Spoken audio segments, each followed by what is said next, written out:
This is Tim Campbell from Visceral Decay, Wartoke, and Fairhaven, and you're experiencing Poppitt's Corner.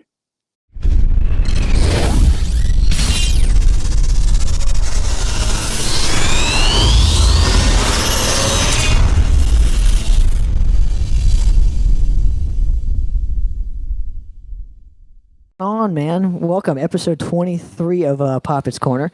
And I have a very special guest for you guys. One of my good brethrens of the scene, Mr. Mauro Gonzalez. How you doing, sir? I'm doing good, man. How are you? I'm good, How was man. the drive? The drive sucked. I'm not I gonna bet, lie. man. It was like an hour and a half to get here with traffic. Shit. So, here's the thing. The first thing he gives me, ladies and gentlemen, I get stoned right here on Poppitt's Corner. So thank you very much, Mr. Mauro Gonzalez. Cheers to you, buddy. So pretty much how this works, I've sent you a couple episodes. Mm-hmm. But if you haven't seen it or if just neglected to watch them, what I do on the show is it's like a inside the actor's studio. So I'll pretty much go through your entire career and we'll. So it's time to start my life story. Yeah. So it's pretty much your how you got into music and and where how pretty much why we're in your kitchen right now. Yeah, we are in my kitchen because.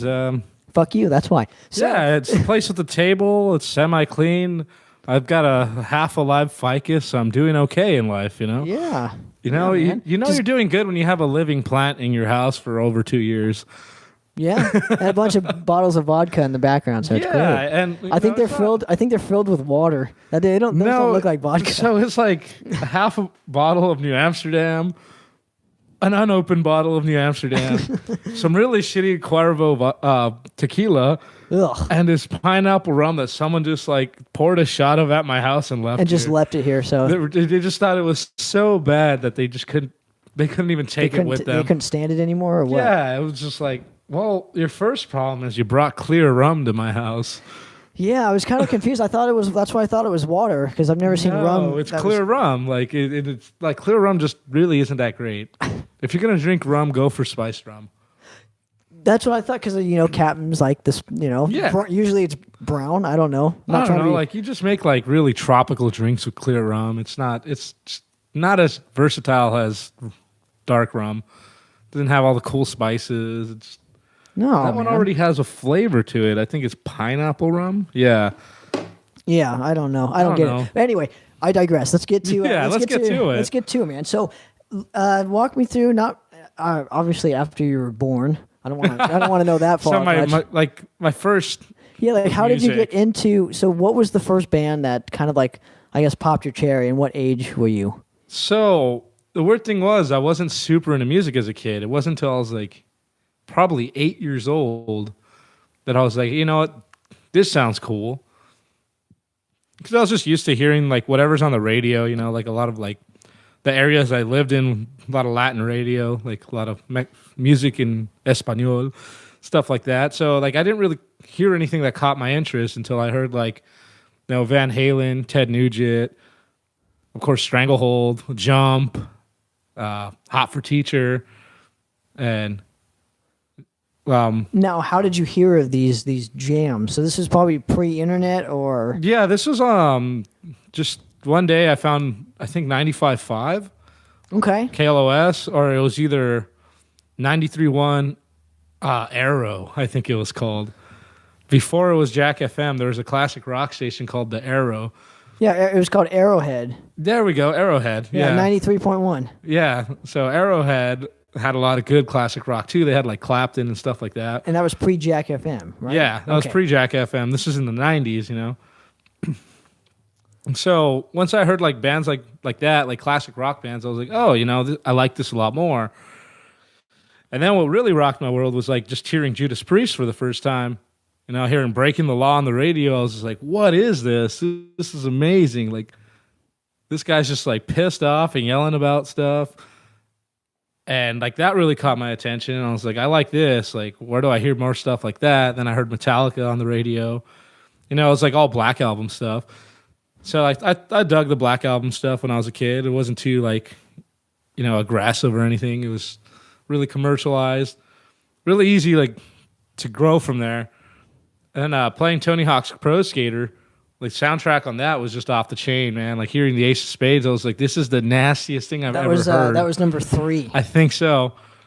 I remember hearing it because I got PlayStation, I think. Did you get it for Christmas? No, I was at my friend's house playing it. Okay. Yeah. And I had heard Motorhead before that, and I knew I liked them a lot. But after that, my mom bought me a Motorhead Greatest Hits. This was like 98 or something like that. And after I started hearing there's more songs like that, I was like, man, this is insane. And I started looking up the bands that Lemmy was wearing because he always had like some cool band shirt on, you know, like Death Wish or Voivod. Like he was always wearing some smaller band's like T-shirt. 2 great fucking bands, especially Death Wish. So, there's only one that matters, ladies and gentlemen. So before the internet, circa like 98, when I first moved to Chino, which is basically where I ended up staying for a long ass time. Now, wait, back up. So where were you previously? Previously to Chino, I was in Santa Ana. Okay. So my dad used to move a lot for work because he did aerospace stuff. So we were like, you know, I was born in Whittier, grew up in Norwalk and Whittier a bit.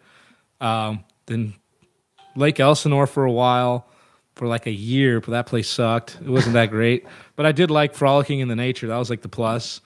There's a lot of critters around, so I'd go play with snakes.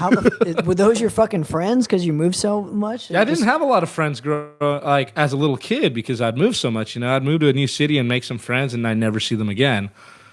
So when I moved to Chino Hills, Chino area, and I ended up just staying there from the time I was 8 until I moved away a million other times as an adult.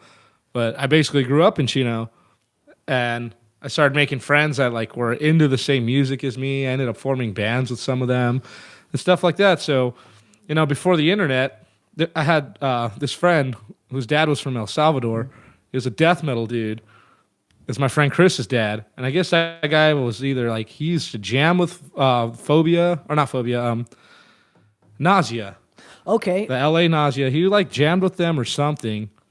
But yeah, he just had like this discography from hell. Whatever I wanted to hear, he had it. So I'd be like, hey, who's this band? And he'd pull up all their CDs and like, you know, the big old booklets that they used to have in the 90s. And he'd just flip through it like, oh, what do you think about this band? And, you know, he'd be like, what do you think about Impaled Nazarene? And like 9-year-old me just like, I don't know. What does that even mean? Isn't a Nazarene like something from the Bible or something? So that was like my intro. Like I was getting into music all together at once, like classic rock, and I was hearing death metal bands because like before that I didn't really take an interest in music. Like I played the fucking clarinet in like elementary school because they told me to. Well, yeah, because you had to play an instrument. Yeah, so I was just like, I don't know, clarinet, I guess. This seems great. I played the Titanic on that. That's what we had to learn in like second grade or something. Poor sap. Now, how did you get into just being a vocalist? Like, what was a catalyst to be like, well, I can't really play any instrument, so I'm just going to go pick up a microphone and see what happens? That's basically what the catalyst was. What, playing clarinet? No, because when I did start finally jamming, I started off with, you know, guitar, and just by the time I started jamming, I was like 13, 14, and everybody was already like miles ahead of me. Well, around 12 to 14 is like the age that everybody starts playing their instrument. Yeah, but the guys that I was playing with, like everybody was just already miles ahead of me. I was just like, you know, I've only been playing this guitar for 6 months, and I'm trying to jam with people, and everyone's just like already knows how to play full songs. Some of them already know how to fucking play guitar solos, and I'm still just trying to figure out how the fuck do I make like power chords and shit. How do I tremolo pick? Like what? How do I do a pinch harmonic, etc.? How do I do a bar chord, power chord? Yeah, like I was just trying to figure out all this chord progression shit. How do I strum, for fuck's sakes? Yeah. So what was the difficult part when it came to, I guess, playing the guitar for you? Like, what was the most? What was the aspect where it was like, fuck this? Timing. Honestly, I just couldn't keep up. Like timing, and then just I guess the muscle memory just wasn't clicking for me. Maybe I just like overwhelmed myself in the beginning because I was playing with like players that had been playing for 3-4 years already. I'd only had a guitar in my hand for 6 months. So that was probably the reason why you put it down? I put the guitar down and picked up the bass, and I did a little bit better with bass. Oh. Actually, I was playing bass for about a year in a punk band. Called... No recollection. I cannot remember the name of this punk band. What was it? Was it just with like some friends from school? It was just with some friends that I formed more serious bands with. Okay. Yeah. So I had that band. Now, did you ever play the drums after this? So you went. I tried to drum, and I was just fucking awful. I had like no sense of what the hell I was doing. Thanks, Dadras, for that question. Dadras is listening in right now, so. You know, I'd try to hit the snare, and I'd flinch. I'd hit the cymbals, and I'd be like, am I hitting them too hard? Am I going to break this? You know, and like I just couldn't get it down. I'd try to like, you know, keep a beat and like play softly, but when I'd play softly, I'd just be like, this isn't aggressive enough. Like I'm playing like a bitch. So I was just like, drums all together. I was like, fuck drums. I can't do drums. I don't have the hand-eye, brain, blah, blah, blah, blah, blah, blah, blah coordination. I'm just not coordinated enough to, you know, form a beat with my entire body. I can barely walk and chew at the same time, for fuck's sakes. So when you were doing the bass or whatever, and you were playing with a punk band, so like I said, you formed it with like some people from school. Yeah. You weren't singing it; you're just playing bass. No, so I was just playing bass. Did you guys ever play any shows? Or? No, we played like in the little clubhouse in our trailer park once, but it was just like got together and jammed in like the little like the hall that they had there.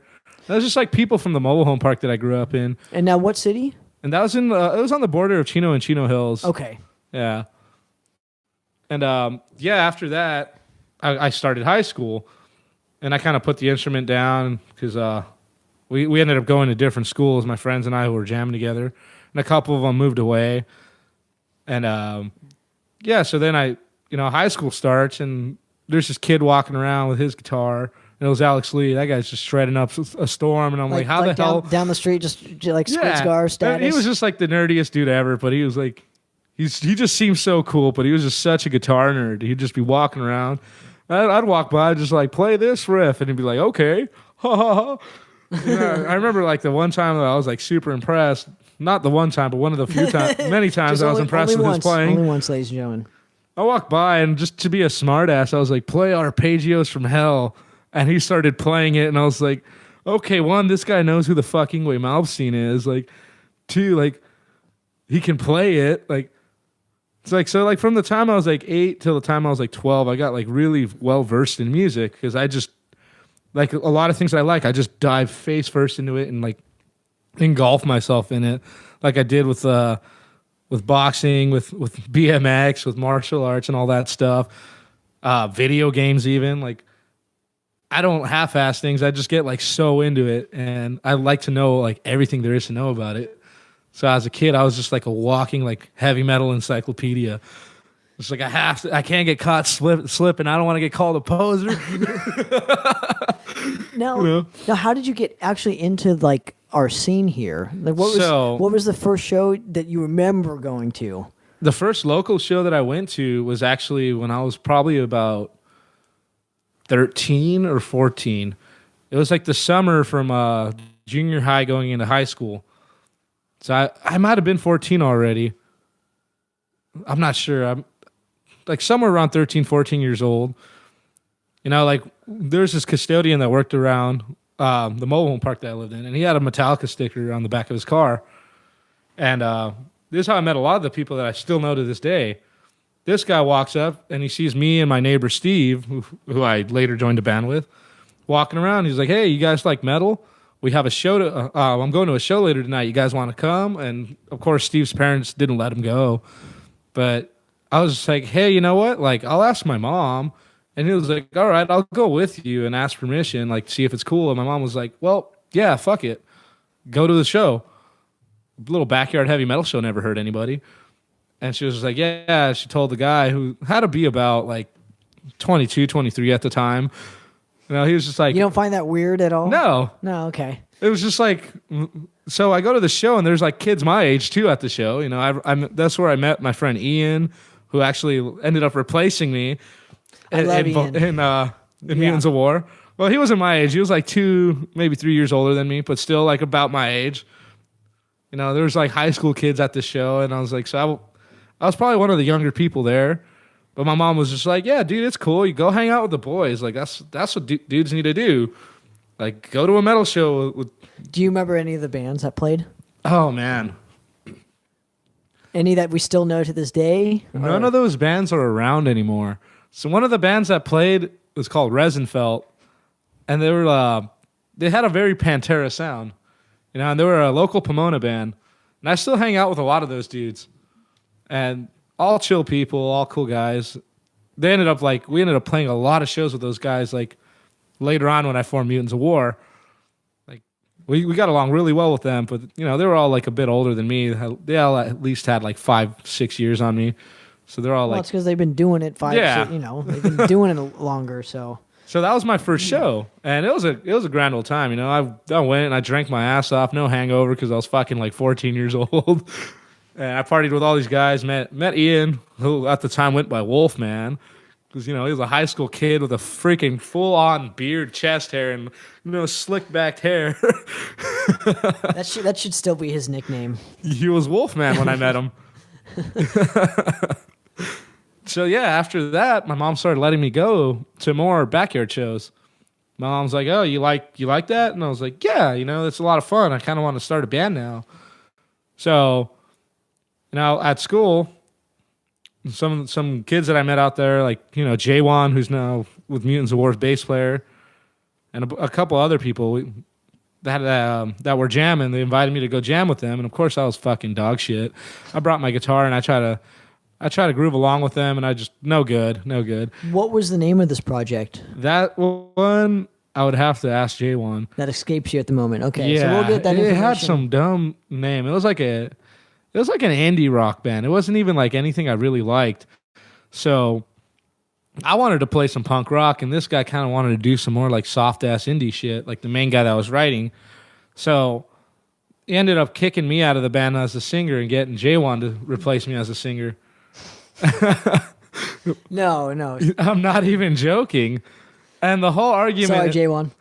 Love you, J1. The whole argument was over. He said, Kiss is the greatest rock and roll band in the world. And I said, Motorhead is the best rock and roll band in the world. I mean... And that's why he's here, ladies and gentlemen. Now, Kiss is more like shock rock, arena rock type stuff, But like when it comes down to raw rock and roll attitude, Motorhead all the way. Kiss is too polished, There's too much of like a theatrical thing. That's not my version of rock and roll. That's not what I consider to be like rock and roll as fuck. That's more just like shock rock type shit to me. I mean, I still love Kiss. They got bangers. Like, they got fucking rad-ass tunes. Tunes. But Motorhead has more good tunes. But, like, if someone's like, do you want to listen to Love Guns or do you want to listen to Fast and Loose? I'm going to go Fast and Loose all the way. Yeah, I agree, dude. That's smart. It's like... So after this, where was your head at? Were you like thinking like, I'm never going to be in a band, looks like, or... So, like, 14-year-old me, I was super bummed. Right? I was just like bummed as hell, and I was like, man, I need to start something of my own. I got to get something else going. I'm like a freshman in high school. And so I just started jamming on my own after that. I was like, okay, you know what? Like, I just got booted out of a band. Like, that sucks by like people I thought were cool with me. And it was just like that one guy who didn't like me, and he was older than us by like 2 years. So it was really good at like getting in everyone's head and kind of telling them like what to think, what to do, what to feel. He was very manipulative. I don't think he ever got anywhere past after high school, like musically, just because of the way he was. I never heard from him being in bands again. Never saw him around the scene again. Like, it's probably for good reason. Yeah. But yeah, fucking that guy was kind of a mess, but it was all right, like to hang out with for a while. Like, he kind of taught me some like really early lessons about how to like thicken your skin and like not let people kind of like push you around and try to persuade you to do things. So I guess after all of this stuff, how did you form Mutants? Was that the next project that you started? No, so there was actually a band before that. Okay. So because there wasn't a lot of cool shit to do in Chino, we all used to kind of just skate and meet up at this Del Taco in a shopping center, because it was kind of like the middle point between three high schools. There was the high school I went to, Don Lugo, which was like a bit north of there. Then there was another high school where Ice Age and John went to, called Ayala, and then there's another one closer to my house called Chino Hills High. And so we'd all just kind of converge in this place called the Chino Spectrum. And that's where a lot of punkers and metalheads and like, you know, just like music cats would hang out because That we was were the place to go teenagers to. and there's nothing better to do. And that was a central point for everybody. Yeah, and it was kind so of a central hangout point. It was a big shopping center with a lot of area to hang out and just do whatever. Skate. So after you were Jay and Silent Bob in it, all Right. fucking So I got my headphones on and I'm skating around just trying to fucking land kickflips and stuff. And, you know, I'm listening to Motorhead, so I'm belting out these Motorhead lyrics. and you're around 14, 15. years Yeah, old at 14. this I was about 15 at this time now. So I'm like 15, belting out these Motorhead lyrics. And this fucking guy on a fucking BMX bike comes hauling ass with a Danzig shirt on, his hair up in Liberty spikes. This was my buddy Mike. And he was like, "Are you fucking singing Motorhead, dude?" And I was like, "Yeah." He was like, "I fucking love Motorhead." And I was like, "Hell yeah, man. Hell yeah." He's like, "You want to fucking jam sometime? I play bass and my buddy Piggy over there plays guitar." So we started a band called Stricken by Evil. We met up with the drummer and he was this 12-year-old kid, you know. He totally had like the thrash costume on. He had the fucking bullet belt. He had the D3 Osiris is white, skin tight jeans with the knee holes and a fucking Overkill shirt on. And long, like dirty blonde hair with a headband. And I was like, this kid's 12 years old? What the fuck? Like, what the hell? He was like 12 or 13. This was Half Pint. Well, Mike Gross from... He went on to Hell Command after... Yeah, he went on to Hell Command, and now he's doing Delusional Fate. Yeah. So that's who I started jamming with, and that's who I actually got good with. Like, jamming with that guy... He's really good. I'm not going to lie. He's fucking really good. I mean, he was a monster at 13 years old. Like, he was already fucking like blast beating and doing all these crazy drum beats, and I was like, what the hell? Like, why is this kid so good? How long has this guy been drumming for his entire life? Like, he's already a fucking machine. So I started singing and like, you know, a couple practice. It only took me like a month or two to get actually decent. Now, was Lemmy... It kind of sounds like Lemmy was like the catalyst for you to pick up a microphone. Definitely. Is that Motorhead was definitely like the catalyst to like me playing live music, you know? Because as a kid, like once the internet became more available, we'd watch a bunch of like Motorhead videos online and stuff, and I was just like, man, that'd be so badass. There's nobody cooler than Lemmy. There's still nobody. You just can't be cooler than Lemmy. Like, there's nobody cooler in this world. Maybe King Diamond. Other than that, like, but Lemmy's still like, yeah. But yeah. So we started this band, and we named it Stricken by Evil. After what?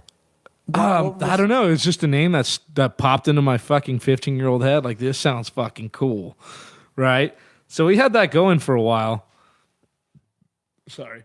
Like a year and a half we were jamming, and it was getting good. And then Mike ended up quitting. Not Half Pint, but you're talking... the bass player, Mike, he plays in a band called Pee Wee Herman Cholos now. And another band called Foggy Nation, like a stoner rock band and a punk band. And now he quit the band, so we actually got John De La Cruz, who's also in Delusional Fate now. He started playing bass with us. And everything was going fine for a while, but our guitar player, Piggy, was kind of, you know, an agitator, an antagonist, kind of a cocky asshole, you know? He just really liked to fuck with people. He just liked to get under people's skin and just, you know, just test people.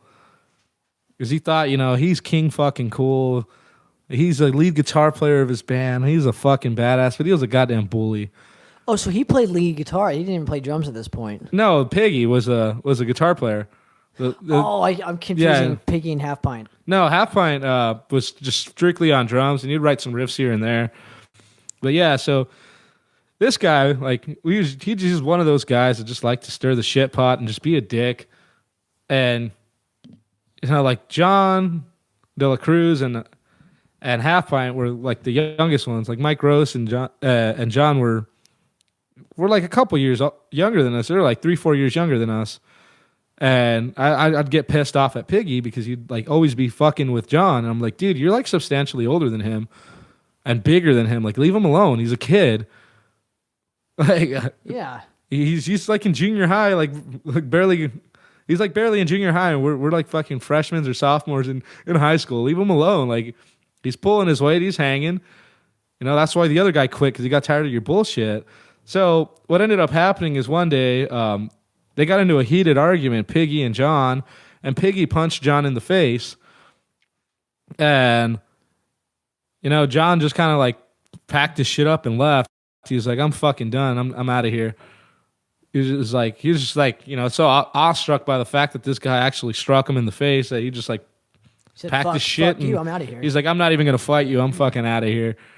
And then I got so mad. I was just like, you know what? Fuck you, Piggy. I'm fighting you.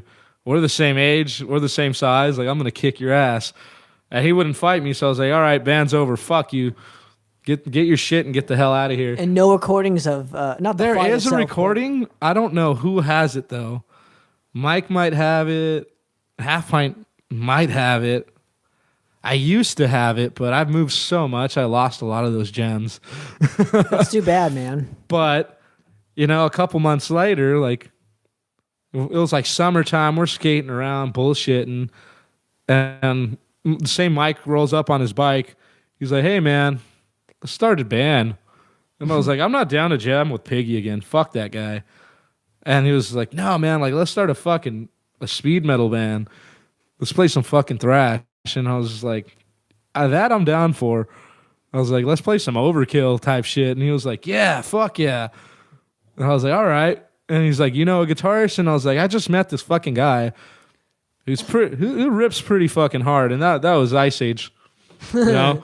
So why did wait, but you didn't call him Ice Age at that point. I did already. At this point, he was already Ice Age. Oh, so did you just see him around school? And so no, I met him at the same shopping center. Okay. So I met his brother, John. And that guy was just goofy as hell, you know, big fucking tall, skinny guy. He's still pretty goofy, the long ass beard. Yeah, so I met this guy, and he's wearing like a fucking tie-dye Jimi Hendrix shirt. So I originally hit him up. I was like, hey, man, you want to fucking play in my thrash band that me, Mike, and Half Pint are starting? And he was like, I'd love to, but I'm not that good at guitar. And I was like, oh, well, fuck. Do you know anybody? He's like, I do. My little brother fucking shreds. And I was like, all right, cool. Bring him along, man. I saw his little brother. Like, I went over to their house to play video games, and I was just like, hey, man, like, let me see you play guitar. So he started like fucking doing his crazy little Ice Age riffs and shit. And we're just like, hell yeah, man. You want to start a thrash band? Or you want to start a band? And he was like, it's not going to be like that gay shit like Stricken by Evil, right? And I was just like, damn. Because we're just playing like pretty heavy punk with like kind of a mix of metal. And I was just like, no, we're going to play straight up thrash this time. Like, fuck it. This is what we want to do. This is like late 06, early 07 already. So all the other bands, we're already starting to see bands doing this. Like, Bonded by Blood was already starting to do it. They'd been around for about like a year or two now. Warbringer had been around for like 2-3 years maybe, because I think they started in like 04. Right, like Fueled by Fire, Merciless Fueled by Death. Fire, all those guys, you know. Pretty much all the thrash out of my yeah, all the bands that we had already seen were just like, we should play shit like that, you know. So that we got together and we started jamming, you know. We made like a little 4-song demo at some random fucking dude's house. Now, what was the first song you guys jammed? What was the first song you guys wrote together? The first song we wrote, oh man. There's a song called Ass Barf. We started off like super crossover-y, you know? Yeah, a song called Ass Barf that later became, I think it basically became like Kill 'Em With Speed. Ass Barf. Ass Barf. So our first show, we played like 2 covers and like But 4 you originals. didn't have a name at this point, did you? No. We were just jamming and like, what should we call each other? And I was like, bunch of dickheads, I don't know. And I ended up coming up with Mutants of War because I was listening to Municipal Waste and I had just seen them play with Guar or some shit. And I was like, Mutants of War sounds really cool. Let's do that. And it's like not one of their main songs, so no one's going to give a fuck. You know, it's just like some B-side off one of their early records. It ended up becoming like, you know, not a hit for him, but a lot of people knew that particular track, so they would always. I remember they would always come to you and say, "Oh, you got that from Municipal Waste." And oh yeah, like, when we started off, we were playing a fuckload of Municipal Waste songs. Like that's what we'd jam with, like to try to find our sound. Like we did like Headbanger Face Rip, we did Unleash the Bastards, fucking Terror Shark. Like we would just like jam Municipal Waste songs to try to like come up with our own cool ideas. And then like I don't know, at the time I was listening to a lot of Forbidden. a fuck ton of Forbidden and Death Angel. So I was just like really getting into like definitely the Bay Area. Yeah, I was listening to a lot of Bay Area stuff. So like, and Heathen was like really big for me, like when I was 16, 17. So I was getting really into like the whole melodic vocal stuff. And I was like, man, like this crossover shit we're doing is pretty cool, but I'm really digging this clean singing stuff. Like it's pretty fucking abrasive, aggressive, but like melodic and just fucking. Like it's not as easy to do, but I kind of like it. So I started kind of mixing the two. Well, and you liked Priest, so yeah, of course. And I loved Rob Halford, like in the most homosexual way. I fucking just love that guy. Fucking Halford all day, man. Now at this point, so you record the 4-track demo you said at your buddy's house. So when did Half Pint actually leave the group? Wasn't until like maybe 2009-ish. Because he did that 4-track demo with you guys. He did the 4-track with us. We did one live recording in the Mutant House. Like yeah, so wait, back up. So tell me about the Mutant House days. So the Mutant House days and is what like, is the Mutant House for those who do not know? The Mutant House is a venue that me and my jackass friends got together and decided to build because we were tired of pay to play. Oh. Yeah. We were so sick of pay to play gigs and shit like that. We decided, fuck this. We have this massive bird coop that was like 30 feet wide by like 120 feet long. And I was like, we can do so much with this space. Like, we can build a stage. We can build our own fucking venue. Now, like, what year was this? This was 07. Okay. Yeah. So we all got together and started doing it, you know, like the band, relatives of the band. Like, we all just got together, a bunch of fucking kids, friends of ours, people that wanted to help the scene out. Like, fucking, we started building our own place because all we could fucking land was pay to play Hollywood gigs or just like even little hole in the wall fucking places were trying to make us do pre-sale. That was very prominent. Yeah, and everywhere, like we were fucking kids, you know. We're in high school. None of us had cars except for Ice Age, and it's like we can't just put it on one guy to drive us around to drop off tickets, and the people that want to buy tickets can't get to us either. It's like, how are we supposed to do these pay to play gigs if the venues are far as fuck? We're not from those areas where we're playing, and none of us have cars. Now, okay, let's finish the Mutant House days because I have another question regarding, yeah. Yeah. So you build the Mutant House. It becomes like a very famous venue. Yeah. It literally does. Like, I'm from Orange County, and I had heard of the Mutant House, and everyone always asks me, "Oh, did you play the Mutant House?" I'm like, "No, it was before my time." Yeah. It really was. Sidebar, I was somewhere in New York and some kid was like, man, I used to dream of going to shows there. And I was like, no fucking way. Because we put together the nastiest fucking lineups we could think of. What was the first show you guys had there? It was on my 18th birthday. All right. By this time, Mutants of War had already been pretty well established, and I think we were a 5-piece already. Okay. Somehow Piggy weaseled his way back into the band. You know? Did you punch him as his initial fucking... Oh, yeah, dude. We tackled him to the ground and just fucking rib checked him for like a good minute. Poor guy, man. We're just like, this is for fucking up on the last band. If you pull shit like this again, you're gone. Like, we literally tackled him to the ground and just started fucking pegging him on his side. I'm talking like Charlie horsing his thighs, punching his ribs. Classic. No headshots. Obviously, we're not dicks. But we had to give him a quick little beat down. Me and Mike. Oh, so Mike was back in. Yeah, Mike was in Mutants of War still. So, yeah, we build this place, and the guys from Primeval, who later got absorbed into Mutants of War, were helping us build the place and stuff too. So we get this fucking place open. We've already been playing some shows by now. But now we've already played one really fucking big show because we were making a lot of noise, building our own venue and playing a bunch of local stuff. Dan Dismal hit us up, and he's like, you guys want to open for Dr. No and Municipal Waste? And we're just like, who do we have to kill? And he's like, well, you guys are on second on the main stage and be here like an hour before doors so you can sound check. Because they had 2 stages going. They had a side stage, and then the main stage is at the old knitting factory in Hollywood. Wow. Yeah, when that was still around. Wow. 07, I think. And it was like a Tuesday fucking matinee show or something. And no so pre-sale. no pre-sale. Dan Dismal wasn't doing pre-sale back then. Dan That's Dismal rad. was like, fuck that shit. Unless like there's a That guy massive rules, guarantee. dude. Shout out to Dan Dismal. Shout out to Dan Dismal, man. That guy That guy, you know what? He helped me a lot in the beginning. Like he kind of showed me the ropes and told me what's good and what isn't good. So we got a hold of Dan Dismal and he got us to play the show. And fuck, dude, still to this day, it's one of the biggest pits I've ever seen for a band I'm playing in. For me on stage. It was like the entire floor of the Knitting Factory erupted into a massive circle pit because we started playing Elimination by Overkill. Oh, Yeah. okay. Well, it helps. that helps. Yeah. We opened up with Elimination because we were just like, like we still didn't. We still only had like 25 minutes worth of material because Makes sense. Yeah, and you have because we were just starting to write longer, more melodic songs. So we opened up with Elimination, and the whole fucking place just went nuts, man. The guys from Witch Haven were there, just like, holy shit, like they're fucking raging. Like doing this. This is back when they had this guy named Gethsemane, whose like stage name was Elimination in Witch Haven. He was like the original lead guitar player for Witch Haven.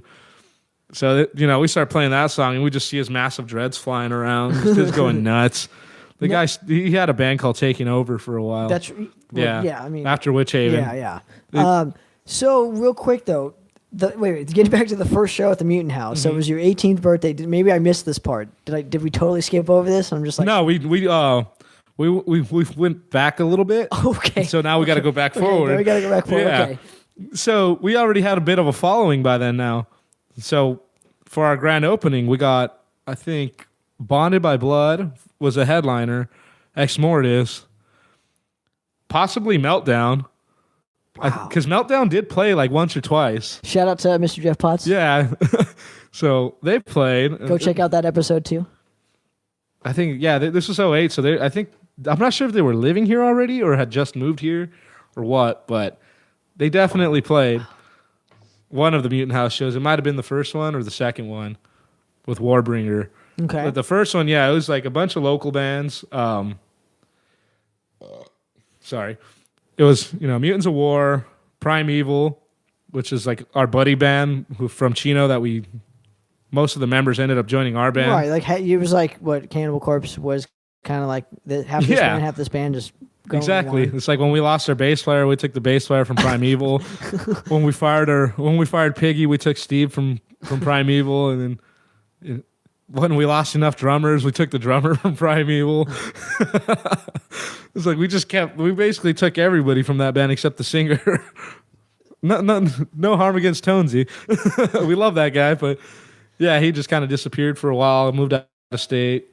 Or else we probably would have had him anyways. We probably would have had him play filling guitar or something. I was gonna say, or when you joined Bond, they probably would have just got him back. Oh. Now, okay, so the show happens. What is the first initial reaction? Like, why? So, Man, it was so packed, it was fucking ridiculous. now was it a free show? Do you remember? No, it wasn't free, but it was basically fucking free. It was like $3.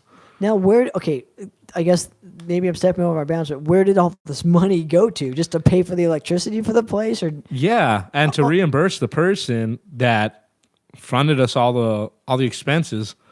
to build the stage? Our drummer's dad basically financed the whole thing for us That's so because he owned his own company. He's an electrician, so he has his own company. So he does have like some money set aside. So a lot of the money that was made from the Mutant House was pay the bands and pay the owner. And what was cool, what's probably cool about that is since he's an electrician, he can just set up. Yeah, we wired the whole thing ourselves. You can just.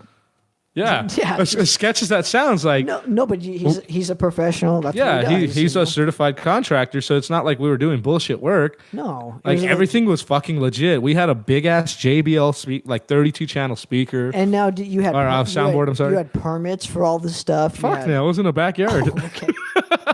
Okay. So It was in a big ass property on the north end of Chino. So it's like, wow. Does anybody else remember the Mutant House days? right? Yeah, so it was just a big ass property, like it was like a little over a half acre, maybe a full acre property. And the neighbors couldn't hear because it was all soundproofed and enclosed in this fucking venue. Now, what was up with the famous pole in the middle of the fucking. Anyway, we diced it. We had to raise the roof. Okay. So we had to raise the roof because the initial roof was only about maybe 10 or 12 feet tall. Oh, that's but we wanted to build a stage that was like tall enough for us to crowd surf off of. So that is the whole reason for those poles. They were structural. We tried to like do away with them, but it was a structural thing because we had to raise the roof. There was that weak point where there's the low roof and the high roof. It was like in like the center of the fucking pit there every time. And everybody fucking racked their brain on that thing at least once, man. Some broken teeth, Man. And like the distance between the front of the stage and those posts was like 12 feet. So like there was enough room to pit around it and like or have a pit in front of it, but like people would just fucking go in circles around those two poles. If you didn't like somebody, and wreak havoc. Go, boom, man. Yeah, literally, like you could just fucking pole check somebody. Now, were there any fights the initial the first night time? No.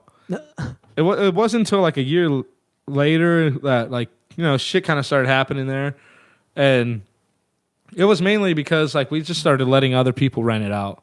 Like if we didn't have shows to throw, if we couldn't think of any lineups like to fill a weekend or something, would like let other promoters bring their shit in. Oh. So we started getting like the fucking hardcore kids that weren't part of the thrash scene going in there, the metalcore kids. We even had like a fucking EDM show there that had nothing to do with me. That was like after Half Pint was no longer in the band.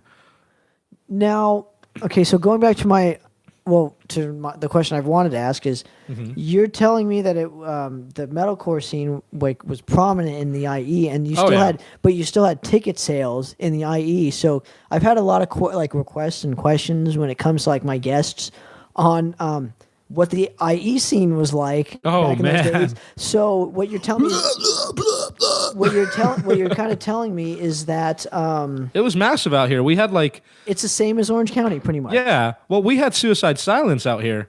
Well, they're from Corona, right? Yeah. So that's fucking IE like stronghold right there. So we had a fuck ton of like hardcore and metalcore bands out here, and like a lot of them were like pretty big. Like I can't even remember half the names of them. They all sounded like gay ass like poetry inserts, but the problem that I had with it was there was just like no originality, no melody. It was like a cheap way to do dynamics. Yeah, a lot of it was just like beat down, like fucking. It was just breakdowns. Yeah, it's like cheap rudiments that's supposed to represent. Yeah, and it's like everyone just had like the cool little shout out parts, and like the rest of the songs just kind of blew ass.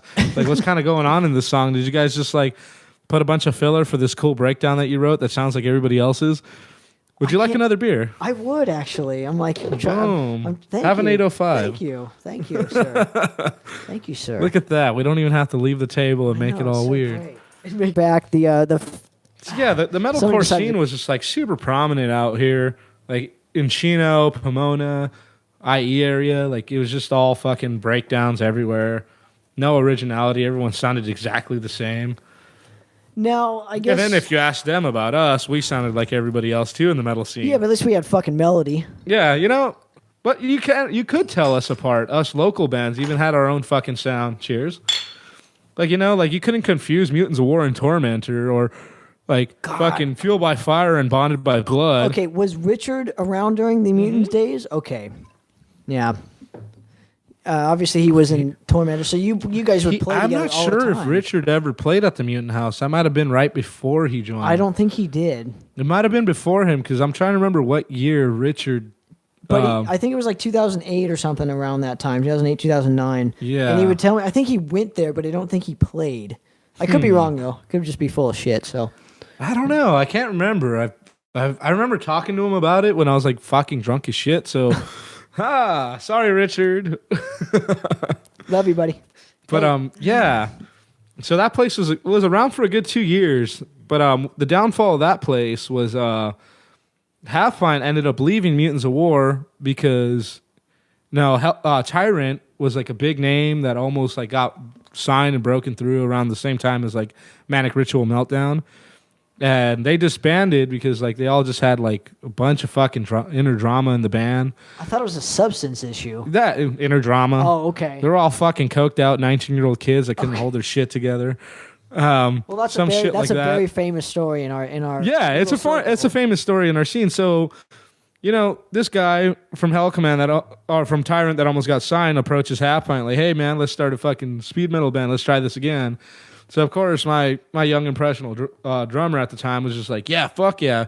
You know what? I'm gonna invest all my energy into these guys because we were there was nothing new going on with us because we're all getting busy with like graduation and shit like that. And so, like, we were kind of, like, starting to slow down. We weren't writing any new music, and he was just kind of like, fuck this. This guy just approached me with 5 songs. I just want to write shit. You guys aren't doing shit right now. We just keep having lineup changes and setbacks. So he kind of started pushing us aside and going more towards Hell Command until the end where we just ended up replacing him. We're just like, all right, we understand you don't want to be here. You got better shit to do. We're going to keep going. Now, how did you find the next drummer in command?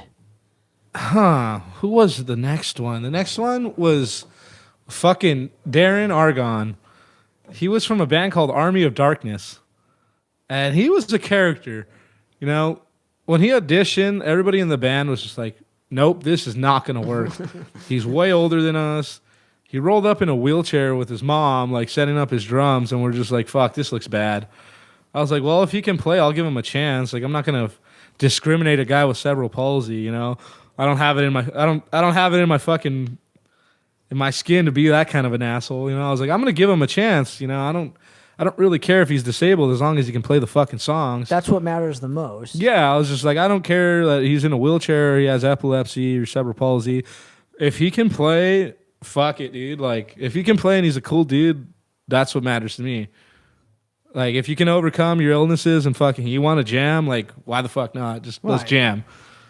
So, like, that ended up working out for a while. And now, where did he audition? Over at Michael's house. Okay. So, after we lost the Mutant House spot, we started jamming. And that was what, for 2 years? At our house. That was for, like, 1 or 2 years, the Mutant House? Yeah, 2 years. So, the Mutant House was still going when we started jamming in the garage of our guitar player's house. And I had just moved in there, too.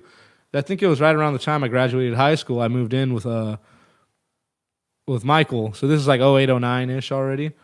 Like summer. No, it was 09 when I moved in with him. But like summer of 08, after high school, we're all jamming there. And so that was our new spot. We had Darren on drums for us, fucking. And everything was going good again. And around that time, Ex Mortis hit me up. And they're just like, hey, want to try out for vocals with us? We're writing a new album. And I was just like, are you kidding me? Like, I met Conan when I was like 14 at a backyard show. So like I'd already known Conan for like 5 years at the time, and he was like, hey, him and Balmore hit me up like, hey, come sing with us. I love Balmore. I fucking absolutely love Balmore and Nova Rain, all those guys. Balmore already knows I always kiss his ass too much, but he's a hero of mine, guitar hero for sure. The guy rules. Yeah, and he's such a positive spirit. I love all those guys, the Ex Mortis dudes, fucking the Nova Rain. Yeah. So they hit me up, and I was like, holy shit! But it's kind of a trek, I live in Chino, and they live all the way in Whittier. That's where they're jamming. Oh, so this is like a 40-minute drive. Yeah, 45-minute drive. See, if you had a car, then without traffic. And I did have a car, I had a job, but I was just like, fuck. Their bass player lived in Pomona's, and I'd always try to snag a ride with him when I was trying out. But he was like, his name was Frank. He's a tattoo artist now, but Frank Daniel Duarte. And I didn't know, like, he already had turmoil going on with the band. He kind of wanted out. Oh. So, I'd hit him up for a ride, and he kind of just wouldn't get it back to me, and he'd just show up late to practice and stuff like that. And then, after, like, jamming with Ex Mortis for, like, a couple weeks already, Balmore kind of told me, he's like, hey, man, I'm going to leave the band as soon as you learn all the shit. And I was just like, that can't happen. Nope. I'm not going to be the scapegoat for this. I'm not doing this. I was like, you got to stay in Ex Mortis. I quit. I'm not doing it. I'm not going to be the reason you leave the band. I was like, fuck no. So I stepped down from the position. I was like, I played one live song with them, and it was in Hatred's Flames at the Mutant House. Is it recorded? There better be fucking. Maybe. I have no clue. This had to be like 09, so 10 years ago. Oh. If there's a recording, I've never seen it. Oh my gosh. So, okay. So I was almost in Ex Mortis. Like, I had my foot in the door. I was learning the material. You felt the breeze, and it just like, I felt the breeze, and then what happened was just like I wanted to be in the band with Balmore and Conan, you know? Two of the Two of my favorite people. I was just like, I want to be in the band with these two, not with just one of them. I want to be in the band with both of them because I like their energy combined. I wasn't looking at the bigger picture, like people are replaceable, etc. I didn't see that at the time because I had no actual tour experience. Not even that. It's just like, you know, imagine if you were in it, people would use that same excuse they used. Well, it ended up happening to me anyways. I know. Well, that was we'll my get point. to that. That was my point. Fucking later on in the story of Mauro. So you almost joined Ex Mortis, but in the meantime, you recorded Product of Corruption EP. Yep, I recorded that like 09. In like 08, 09. 08, 09. It was the summer or something like that. This happened around the exact same time. Like right after I recorded Product of Corruption, that's when Ex Mortis hit me up to start like jamming with them. And I like they were like leagues ahead of what I was doing. So like and also I had to like learn a different vocal approach and stuff like that. So it like I kind of bombed the first 2 practices, but after that it was going smooth. Imagine if you were still with them. You know, like that I think about that sometimes. It's like, man, that would have been really cool. But the more I think about it, I'm just like, no, you know, I probably would have maybe made an album or so. But because like how rough touring is and things like that. Like, well, you wouldn't have known that. Exactly. Who knows? Maybe I'd still be with them right now. Maybe, like I don't know. I like what they're doing though. Like Conan ended up taking over on vocals and like they kind of made their own sound. Well, he's finding his own voice. Finally. He has this cool fucking. I like the way he like enunciates things, like his little vocal inflections and stuff. I'm actually liking the way he writes his riffs now. Yeah. Before I didn't. I was like this. I like his vocal attack and delivery. It's cool. I like his guitar playing, obviously more. Obviously, than his guitar playing is fucking phenomenal. Yeah. I so mean, getting back to the Product of Corruption EP, where was it recorded? Do you remember the studio or any details about it? I think it was in the summer of like 08, 09. It was recorded somewhere in Orange County in this really fucking nice studio. Not Love Juice. It wasn't Love Juice. It was like the people that recorded it knew our drummer really well. Yeah, because that was like. It was a really nice studio, like fucking somewhere in like a business area of Orange County. I can't remember the exact city it was in because it was like 10 years ago. Yeah, we fucking went in, we tracked their shit, and it was a pretty chill experience. Like I fucked up here and there, but it was all good. We ended up making the whole thing and getting it mastered. Printing it in the first round of prints we made, there was a typo. It actually said Product of Corrupton instead of Product of Corruption. Did you sell any of those? I think so, but I remember my drummer like had a near fucking heart attack. How the hell did we let this happen? How did this slip up, etc.? And I was just like, I have 2 copies of it. I'm gonna go get both my copies of it. One of them might say Product of Corrupton. If it's the first pressings of them, like we made like 100 of them or something. Well, I think I have. Really? I have one of them because we repressed them with the correct title on them. Now, who drew the album artwork? Our friend Mauro Gonzalez. I mean, it's not awful or anything, but it's like not like the greatest, but it was our friend Raul. Purpose for sure. He was our age, and he was one of Michael's friends, one of Ice Age's friends, and. He kind of gave us what we asked for and the weird abstract style that we wanted and stuff. And he actually didn't charge us for it. He drew it up for us, painted it, and here you go. Because we were going to originally go through Frank, but at the time Frank was doing art for everybody and was trying to charge something like, I think like $500 for the cover, which wasn't too bad, but... Well, I mean, back then, though, his repertoire wasn't as huge as it is now. Well, at the time, he was drawing album art for, like, Vector and a bunch of other bigger bands, like Vindicator, I think. God, there's a band name I haven't heard in Vindicator? ages. Yeah, he was doing a lot of, like, local stuff, too, like Tormentor, Ex Mortis. So he was doing art for a lot of big names. And, like, so the first time we got stuff drawn by him, it was, like, he charged us like $100 or something like that. And then we got another piece of art from him, and he charged us like $100 for that piece too. So like when we wanted to do our EP cover with him, and he said 500, we're just like, okay, let's go look somewhere else. We're just like, well, we don't have $500. Like, it's not that his work's not worth it. It's just that we don't have that money.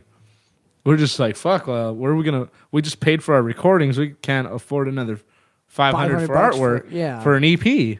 Like, this isn't an album. This is an EP. Like, no, what the was fucking the Aftermath cost $500. No comment. I'm not even going to say anything about that. So, what I want to know The is artwork, not the recording. Oh, well, I know that. That's why I wasn't going to say anything. Right. What was the initial reaction when you guys actually initially released the Product of Corruption EP? Because I remember buying it because I knew Darren. Darren was how I good old staring Darren was my introduction to you guys. Yeah. I think you met us when Conan was actually filling in on guitar. That was the first time I ever saw you guys. Yeah. It was at the Galaxy you opened up for. So that was around the time that I was doing the Ex Mortis thing. But it was under wraps. It was super hush-hush. That's why Conan was filling in. Oh. So what happened was I agreed to this Flotsam and Jetsam show. Oh, that was like 09, I think. Yeah, it was 09. It was 09, and my guitar player, Ice Age, had already had prior obligations that I didn't know of and that I didn't respect at the time because I was a fucking dick. I was like, oh yeah, just ditch your girlfriend. Don't take your girlfriend to fucking prom. Come play the show with us. You know, total teenage thing to say and do. I was just like, yeah, I thought, oh, you got to go to prom? I ditched prom for Creator and Overkill. I ditched my prom date to go get drunk with I got a good friends. story for you when it comes to Creator and Mutants of War, so we'll get to that. So fucking, he couldn't make it. And he was like, he put his foot down. He's like, hey, you know what? Like, I'm always there for it. Comes once a fucking lifetime. Yeah. And he's like, you guys are just going to have to do the show without me. And I was like, okay, well, I'll see if Conan wants to do it. He's like, seriously, you're going to have Conan fill in for me?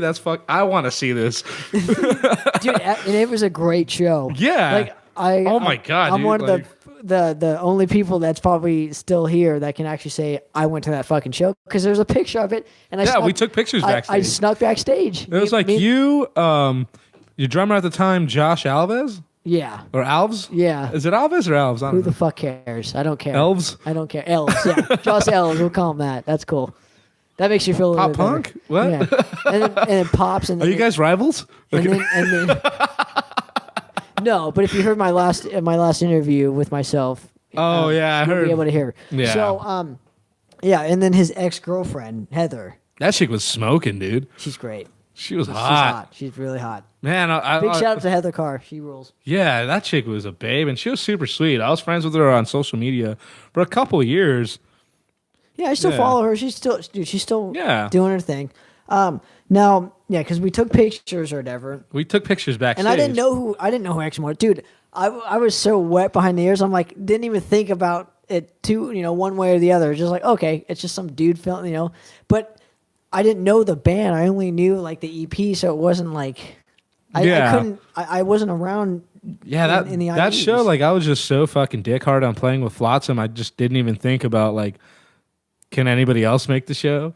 Because I fucking love Flotsam and Jetsam. They're just like one of those melodic thrash bands. Come out June 12th. Madras and Flotsam and Jetsam are playing. I'm there. Malone's, dude. Hell yeah. But yeah, I was just like, I was so stoked on this. I forgot. Like, I confirmed us playing before I even asked anybody in the band if we could actually play it. So luckily everybody else was available. Like Jaywan and Steve-O were down.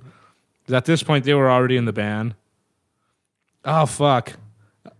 And then we got Conan to do it. But I totally missed the whole part of the Mutant House that was kind of important. So we got to backtrack really quick. Okay. Then we'll get back to this Flotsam Is this show. what happens when we drink, ladies and gentlemen? Right? No. So let me give you a cheers. Cheers, brother. Cheers, man. So right before Half Pint left the band, this guy hits us up, and he's doing that documentary, Get Thrashed.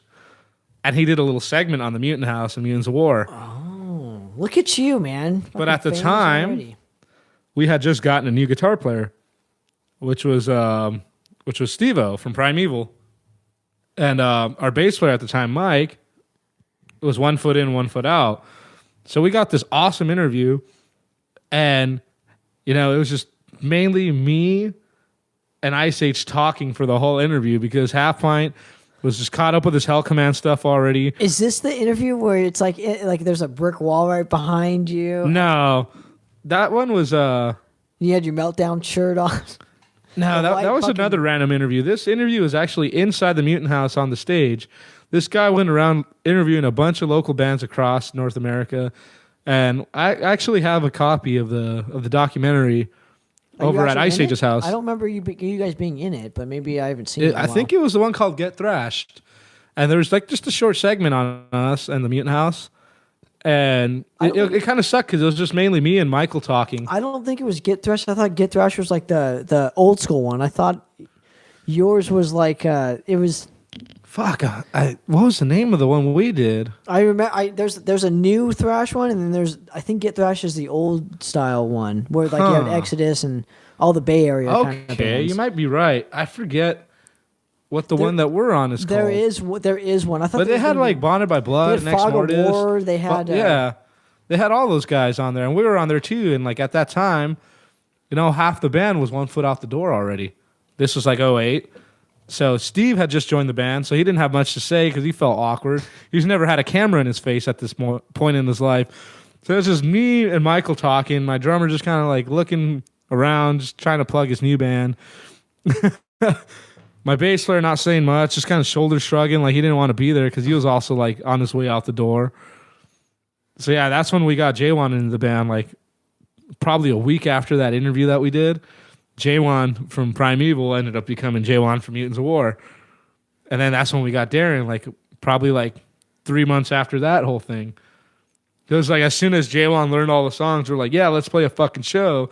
And our drummer's like, oh, I'm out. And I'm just like, well, we have an entire lineup and now we're out of drummer.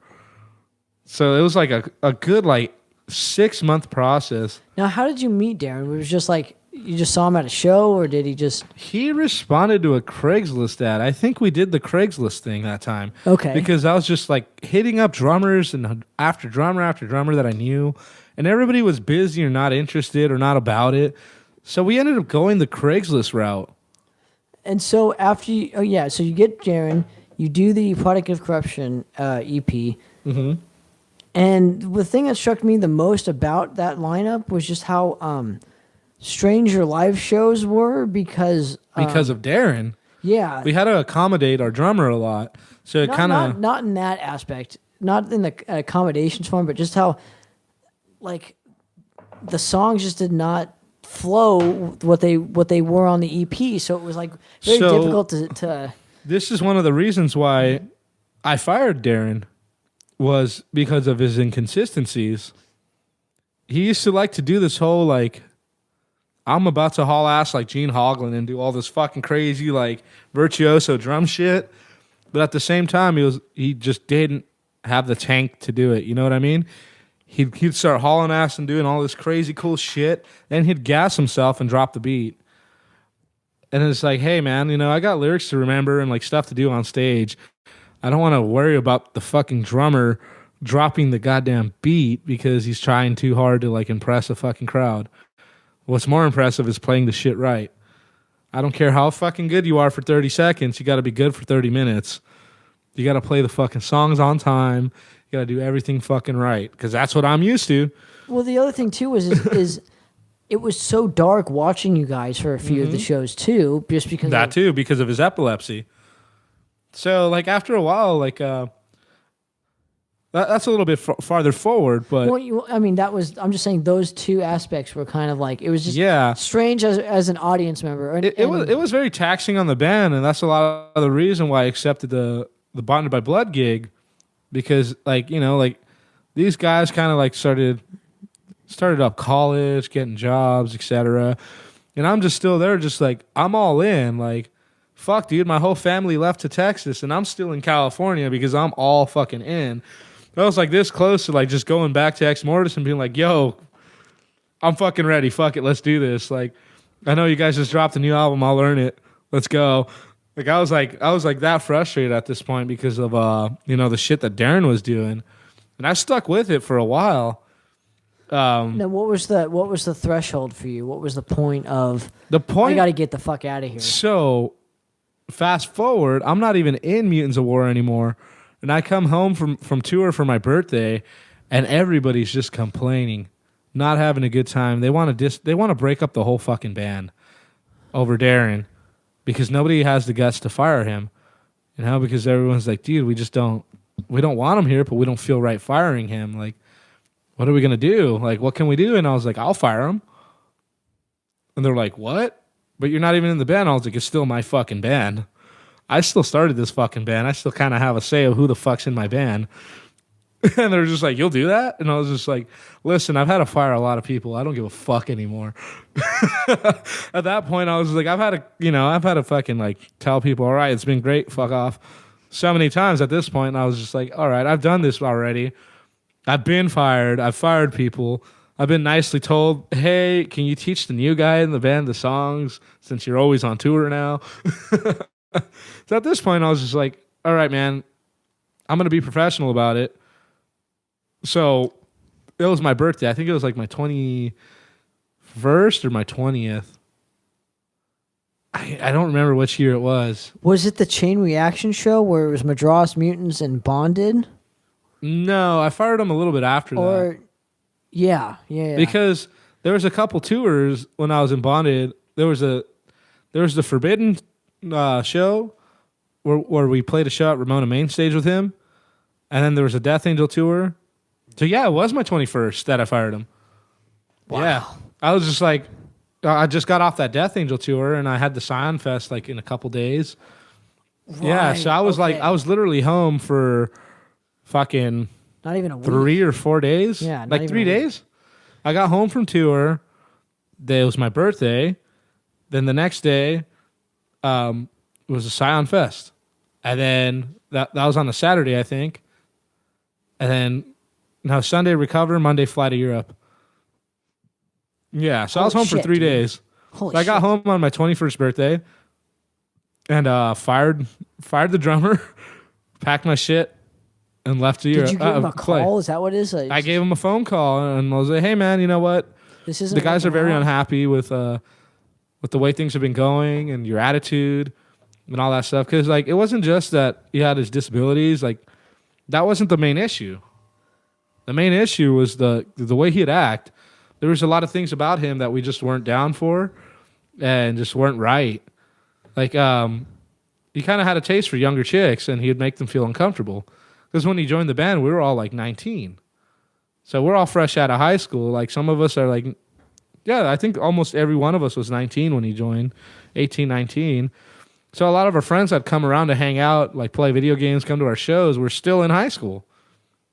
Like, younger chicks that were like 17, barely 18.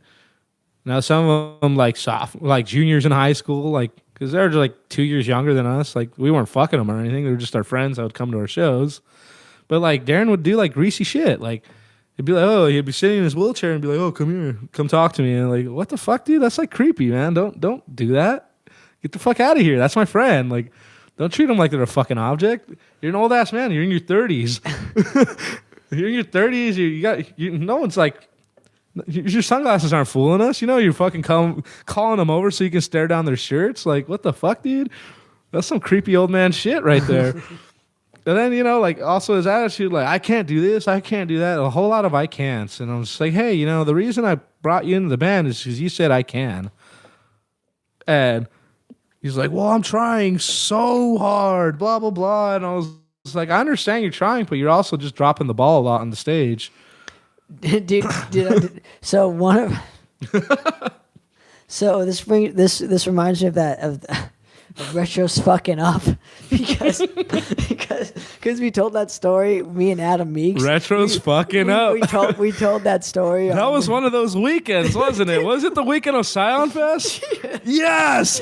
Retro's fucking up, man. And it was the one where Adam took his keys, and I was the only one that lived near Adam. So I'm like, look, dude, I'm gonna take you home because I'm having you drive with this dude who's fucking just wasted. broke the guy's mailbox. He broke Juan's mailbox. He was nice enough to invite you to the party, and you slammed the gate, break the mailbox, and then Juan, poor dude, I love Juan. This is his initial reaction. He's like, "This is fascinating," on why why Retro's acting like this. I'm like, you don't want to kick his ass. Like he just broke your. He's like, no, like I'm really fascinated. I'm like, that's Juan. Juan is so peaceful, man. That's Juan Juarez part. Juan's a fucking like deep thinker, man. Like that guy's on some other shit, dude. He is. Juan Juarez is on another fucking planet, man. Half the time when I was on tour with him, I was like, "Are you here or are you doing metaphysics in your brain or something?" I love that guy. That guy rules, man. What Dream Theater riff are you playing in your head right now? So, how did you actually initially get the bonded? The bonded gig. How did that come about? That was in 2010 in the summer. And this is obviously way after. So this is way after all the mutant. This is around the same time as Mutants. So 2010.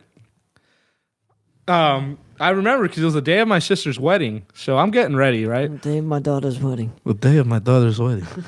I'm getting ready for my big sister's wedding. You know, I'm putting on my suit and tie, and Jose calls me.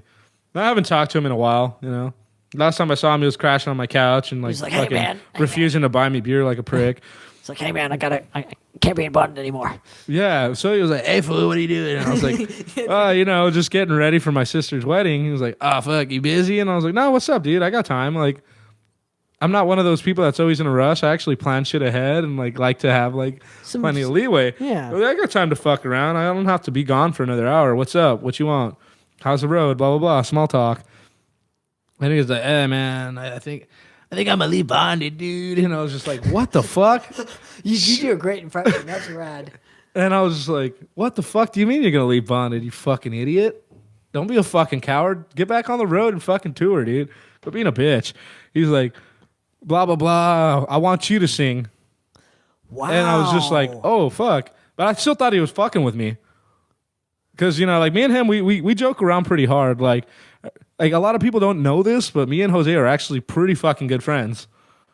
Like, wow, ladies and gentlemen, this is the first here. This is the first that any of us like a lot of people around the world think that like we have some kind of animosity towards each other or something. I've always said you're the Sammy Hagar of Bonded by Blood. Yeah, I definitely am. You totally are. No, like that's not.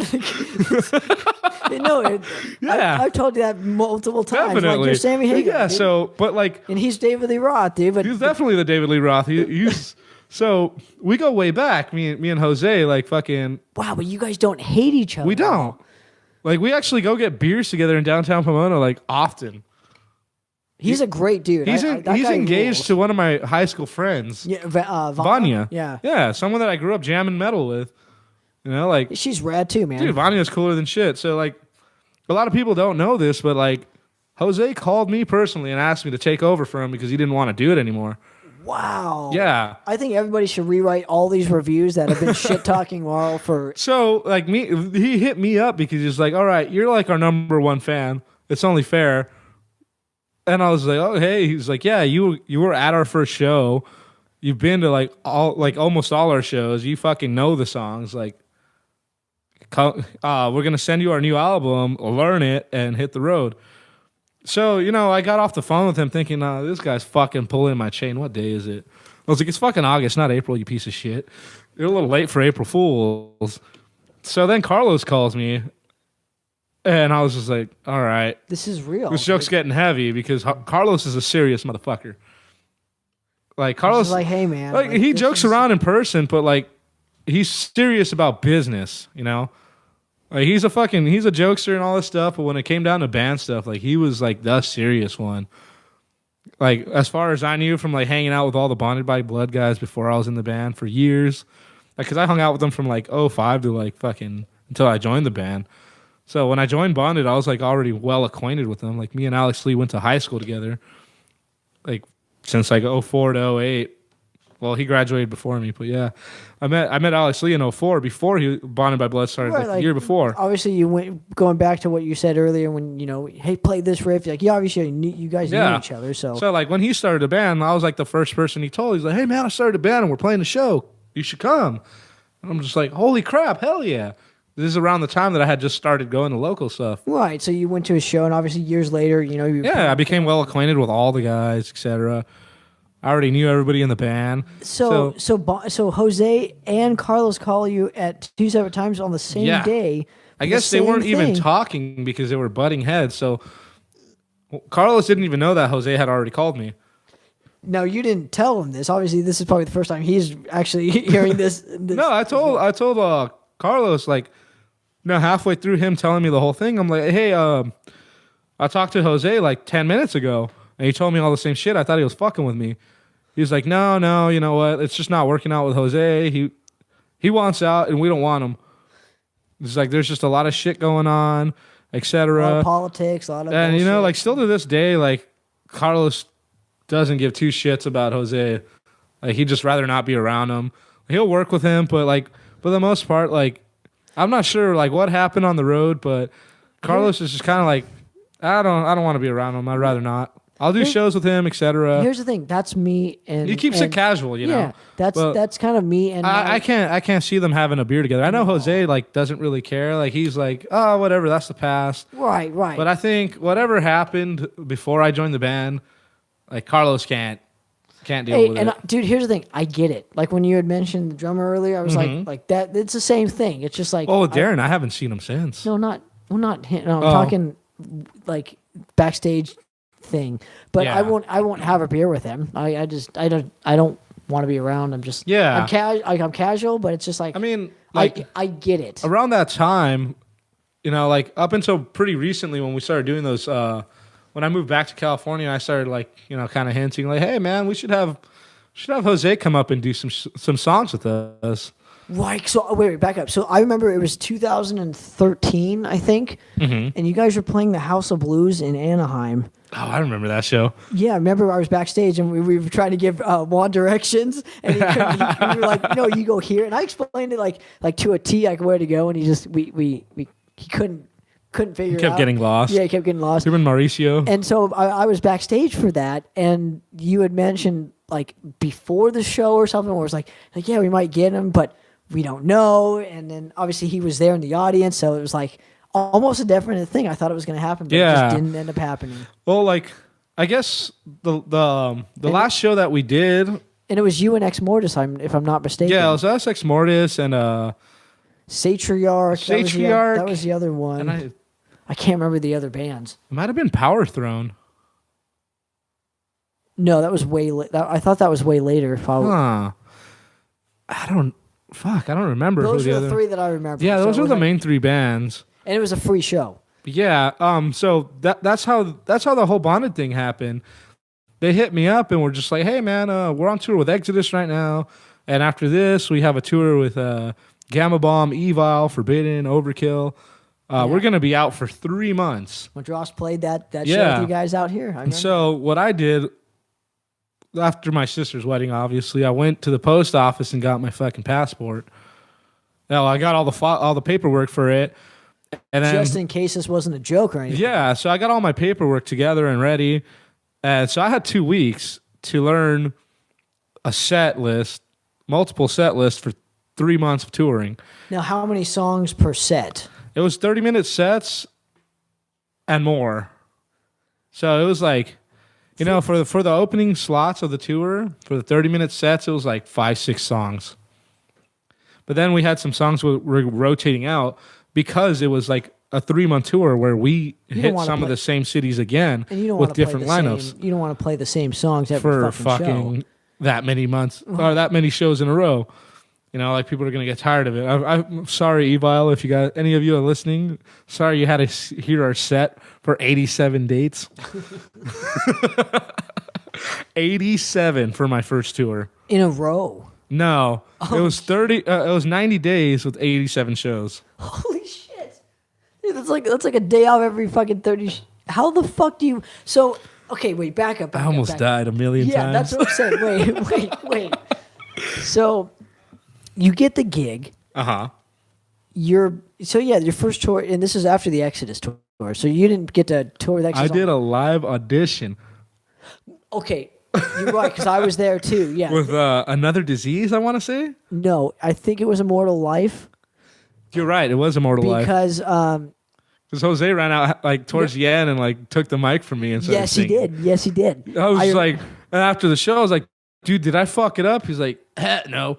And I was like, why'd you run out and take the mic from me? He's like, and fucking Alex was like, oh, he got jealous because you were getting a good crowd reaction. I was just like, dick, come on, you're stepping down. At least let me finish the fucking song. I thought you did, dude. That's crazy. So I remember I was wearing my yellow Hunger for Violence Vector shirt. You know, eventually I'm going to be taking your spot, right? Because I feel like I've been there for every step of the way. I'm going to take over Madras for you. You're going to take over Bonded. I've been saying that for years, man. Like the guy I want in Madras is Mauro. So, although you probably couldn't do our songs justice, so like I couldn't do your songs justice either. I think we could do a good job at each other's songs. So the thing is, so I do remember that was at the Galaxy. Back when it was the Galaxy. And it was like the second to last show of that tour. I think it was the second to last. It had like three or four. I thought they did the Key Club the night after or something like that. Yeah, they had like a LA show, a Reno show, and a San Francisco show. Okay. So they had like, it was like 3 or 4 dates left, I think. Because they got home like a couple days, maybe 4 or 5 days after the live audition. They're like, all right, you killed it. We'll see you in a couple days. And I had like 3 jam sessions, and then we left on tour. And so the next tour you did was the Evil and Gamma Bomb tour. So the first leg of the tour, we had to drive from like LA to Oklahoma. Wow. And then from Oklahoma to like New York or some shit like that. It's like we had to go clear across the fucking country to play. And then, so like it really started in New York. We meet up with Evil. We start fucking touring with them. And the headlining band was this band called Early Man. Okay. Yeah, and they were around for a hot minute, but they weren't really that big. I think it was like their last tour that they did. Now, what was the first show you actually did with Bonnet, and kind of what was that initial reaction for you? Because you got a lot of flack, so I don't know when it started. I want to say it was like either at the Common Ground and somewhere in the IE, but I might be confusing it with the Death Angel one. So it was either Tulsa, Oklahoma, or like the Common Ground in Riverside or something like that. I can't remember because it was just so many fucking dates. I'd have to look at the old laminate or something. Yeah. Like, fuck. And you played the Boulevard way later, right? That came, way later, okay. yeah. Okay, so the Common Ground was still around. Now we hit the road. I meet all the Evil guys. I honestly, at the time, I didn't really care for Evil. Like, they weren't one of the thrash bands that I was like super about that on the tour. They're one of those. They're one. They were good. They're good. They're badass. They have a lot of good jams. I'm with you there though too. But at the same time, it's like I wasn't a huge fan at the time. Like, I had heard the song Thrashers, and I was like, yeah, this is cool, whatever. No, like, and it's aggressive. And when did the Red Pants actually come into play? Don had mentioned the Red Pants, so I have to mention this the too. Red Pants has actually just been a thing, since maybe junior high. Okay. I've just always had colored jeans. I know, I kind of ripped you off during Thrasher Tomorrow 2013. You know this too. Yeah. With the bangs and everything else. Yeah. No, yeah, but I've just always worn colored jeans as far back as I can remember. Like I have pictures as a kid wearing just purple Levi's, red Levi's. Fuck, what else? Like green, like forest green. Okay, what was the initial reaction for you? I was just like sitting there wondering, like, how the hell am I going to do so many dates across the entire fucking North America? And have my voice still. And have my voice. Like, how am I not going to die on this tour? What do I have to do to not die? I basically did everything in my power to die. I didn't bring warm enough clothes. You almost fell off a mountain, so. We almost fell off a mountain. I passed out drunk face down in a mountain of snow in a city called Regina, Canada. Yeah, I thought I was Regina, but it's Regina. I'm so glad that and butt aren't next to each other. So that night I just smoked a fuck ton of weed, and I don't smoke weed. That's true. So I was fucking gone out of my mind. I was having a good night, man. You know, I had banged some random chick, and I was like, hell yeah, I got a groupie, you know, like, and this chick was just like, hey, smoke a bowl with me. You're like, yeah, yes, and I'm just like, well, hell yeah. I already banged you. Fuck it. Like, let's smoke some weed. The night's over. I don't need to be coherent.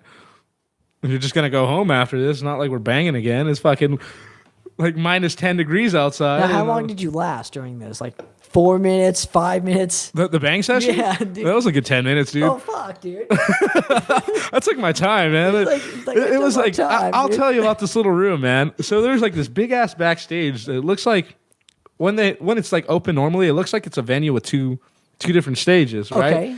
So the second stage, every time I played at this place, they convert the smaller second stage area into the green room. And there is a closet probably about the size of this kitchen area right here. Okay. With a fucking piano in it. And they got a little narrow door with a curtain. Right? So I've gotten laid twice in that closet at this same venue. And I played at this same venue 3 times. But this is the first time I got laid in said closet. Now on top of that piano. I picked some chick up and banged her on top of the piano.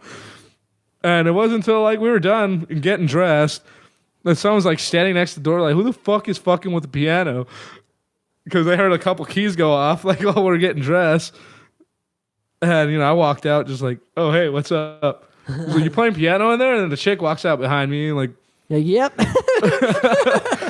of the guys from Early Man was just like, fucking hell. Fucking right, man. That's righteous as fuck. And I was like, sweet. And then I got really fucking stoned and almost died of hypothermia. Big shout out to Jose. He's tuning in right now too. He's all. I tuned in when I kicked Mauro off stage, and I was jealous. I miss you, Hoseby. Dude, that was a good interview. If you want to go check out a good interview I did with Jose, that's. Oh, you did one with Jose too? Yeah. Shout out to him. Did he talk shit about me? No. Aw, boo. I know. You gotta feed the rivalry that doesn't exist. Well, maybe Jose will do a part 2 with me then if he wants to. So yeah. And maybe I'll get Mauro in there too. We'll just do a fucking Clash of the Titans, right? Right. We'll be bonded by blood, ladies and gentlemen. We'll have a cool little cry session. Everyone thinks we hate each other, but we're really friends. We gotta hide it from the world. You guys can sing Immortal Life on karaoke. Fuck. And Jose, don't worry, you can get your chance and kick him off again. I promise. Hell yeah. So after what happens when you do the tour, you get through it magically. Dude, that tour was just so goddamn long. And before we get out of here, so the last thing I have for you is I want to hear about the aftermath and how Jesse kind of came in, because you still had Juan Garcia not. So we had a couple lineup changes after we got home from Europe. Just things weren't going right with Jesse, and then Alex Lee wanted to start up Holy Grail and do like some traditional style heavy metal. Wait, I remember Bonded just wasn't his style anymore. He had he just kind of wanted to do like the more like traditional heavy metal style. Because like me and him have always talked about wanting to do something like that, and like he got the chance and he was like, hey, you know what, shit's not going right with this band anymore, I kind of want out. And it was somewhere in Europe where we decided to get rid of Jerry also, because me and him were just scuffling a lot on the road. Like we would argue like crazy, and like I'm pretty sure it was just the stress of like being on the road for that being long. on the road for so long with the same people. Like he just, anything I'd do, he was just like, man, fuck Mauro, fuck this guy, blah, blah, blah. And I started getting that attitude too. I started getting like the whole like animosity towards him after a while, because I was like, you know what, fuck you. Like, I've known you longer than you know and bonded by blood, motherfucker. Like, why are you treating me like this? And after a while, like, we got into a big ass argument in Spain, and they called me into the room and they were just like, hey, we need to talk to you. And I was like, oh, fuck. Well, it's been a good rodeo. Now, we're somewhere in like fucking, I think we're in like Madrid, Spain.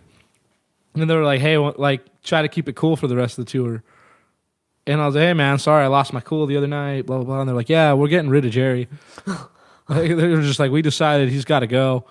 So after that, do you think it was because it's harder to find a singer than it is a bass player? I don't know. I think everybody was just like more keen on my attitude than his, because on tour, I'm just like, I'm very positive, very happy. Like, I get along with everybody pretty good. I know. Yeah, I'm a pretty jolly motherfucker on the road. I'm pretty jolly in general. You're like a Santa Claus motherfucker. Basically, I've been called heavy metal Santa Claus a lot. Now that I have this awesome beard. I'm the elf of the scene, so I'm Right. talking to Santa. You're my little helper. Santa's little helper, like the God dog from damn The you. Simpsons. You know what? Fuck you, dude.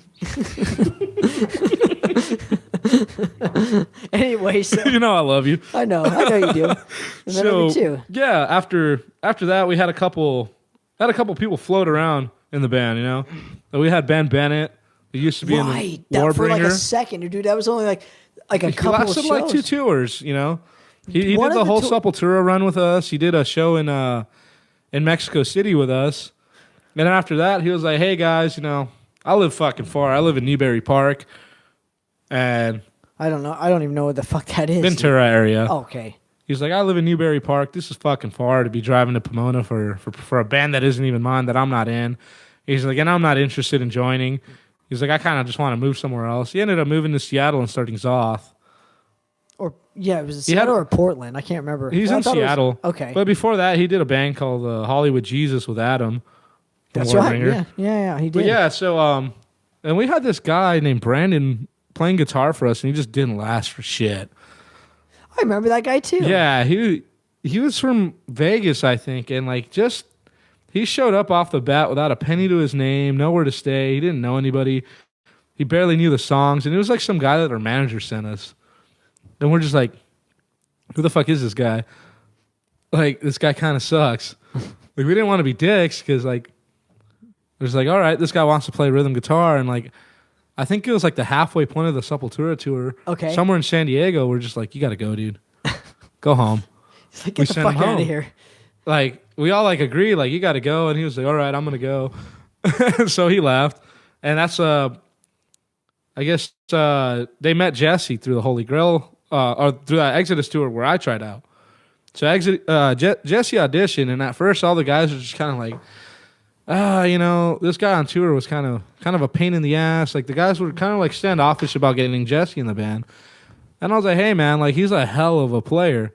I kind of want him just because he's a hell of a player. Now I remember when he auditioned, Mm-hmm. and I went. You dude, there were some crazy Bonded by Blood parties that I would go to. Oh yeah. I mean, I got so shit faced. I think I put on. There's a picture of me putting on the fucking the prototype, the Krog. Krog fucking Yeah. costume. Yeah. Yeah, I was hammered. But I remember when he auditioned, and I remember telling either you or somebody else, I was like, "This guy's really good. Like, I've seen him play." Yeah. I'm like, you- I mean, this guy- Jesse's a fucking hell And of a player. he's a good dude. I mean, Yeah. he's just. I mean, I don't tour with him, so I don't know him like that well. So Sorry, Jesse. but but from what he's Yeah. a homie of mine. So it's The thing now, was, but like, yeah, he was just a good dude at that time. the main problem, like bands would have with him was that he's just very forgetful. He smokes a lot of weed and misplaces the shit. And like, I mean, love that's him now. normal He's stoner rad. shit, but on tour, it's like kind of like, God fucking damn it, not this shit again.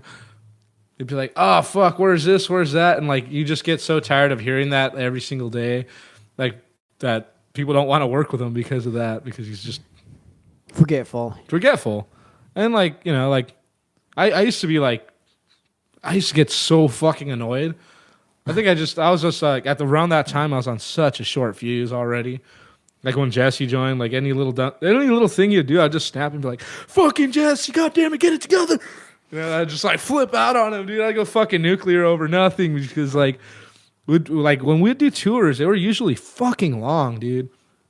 We'd never be gone for less than 6 weeks.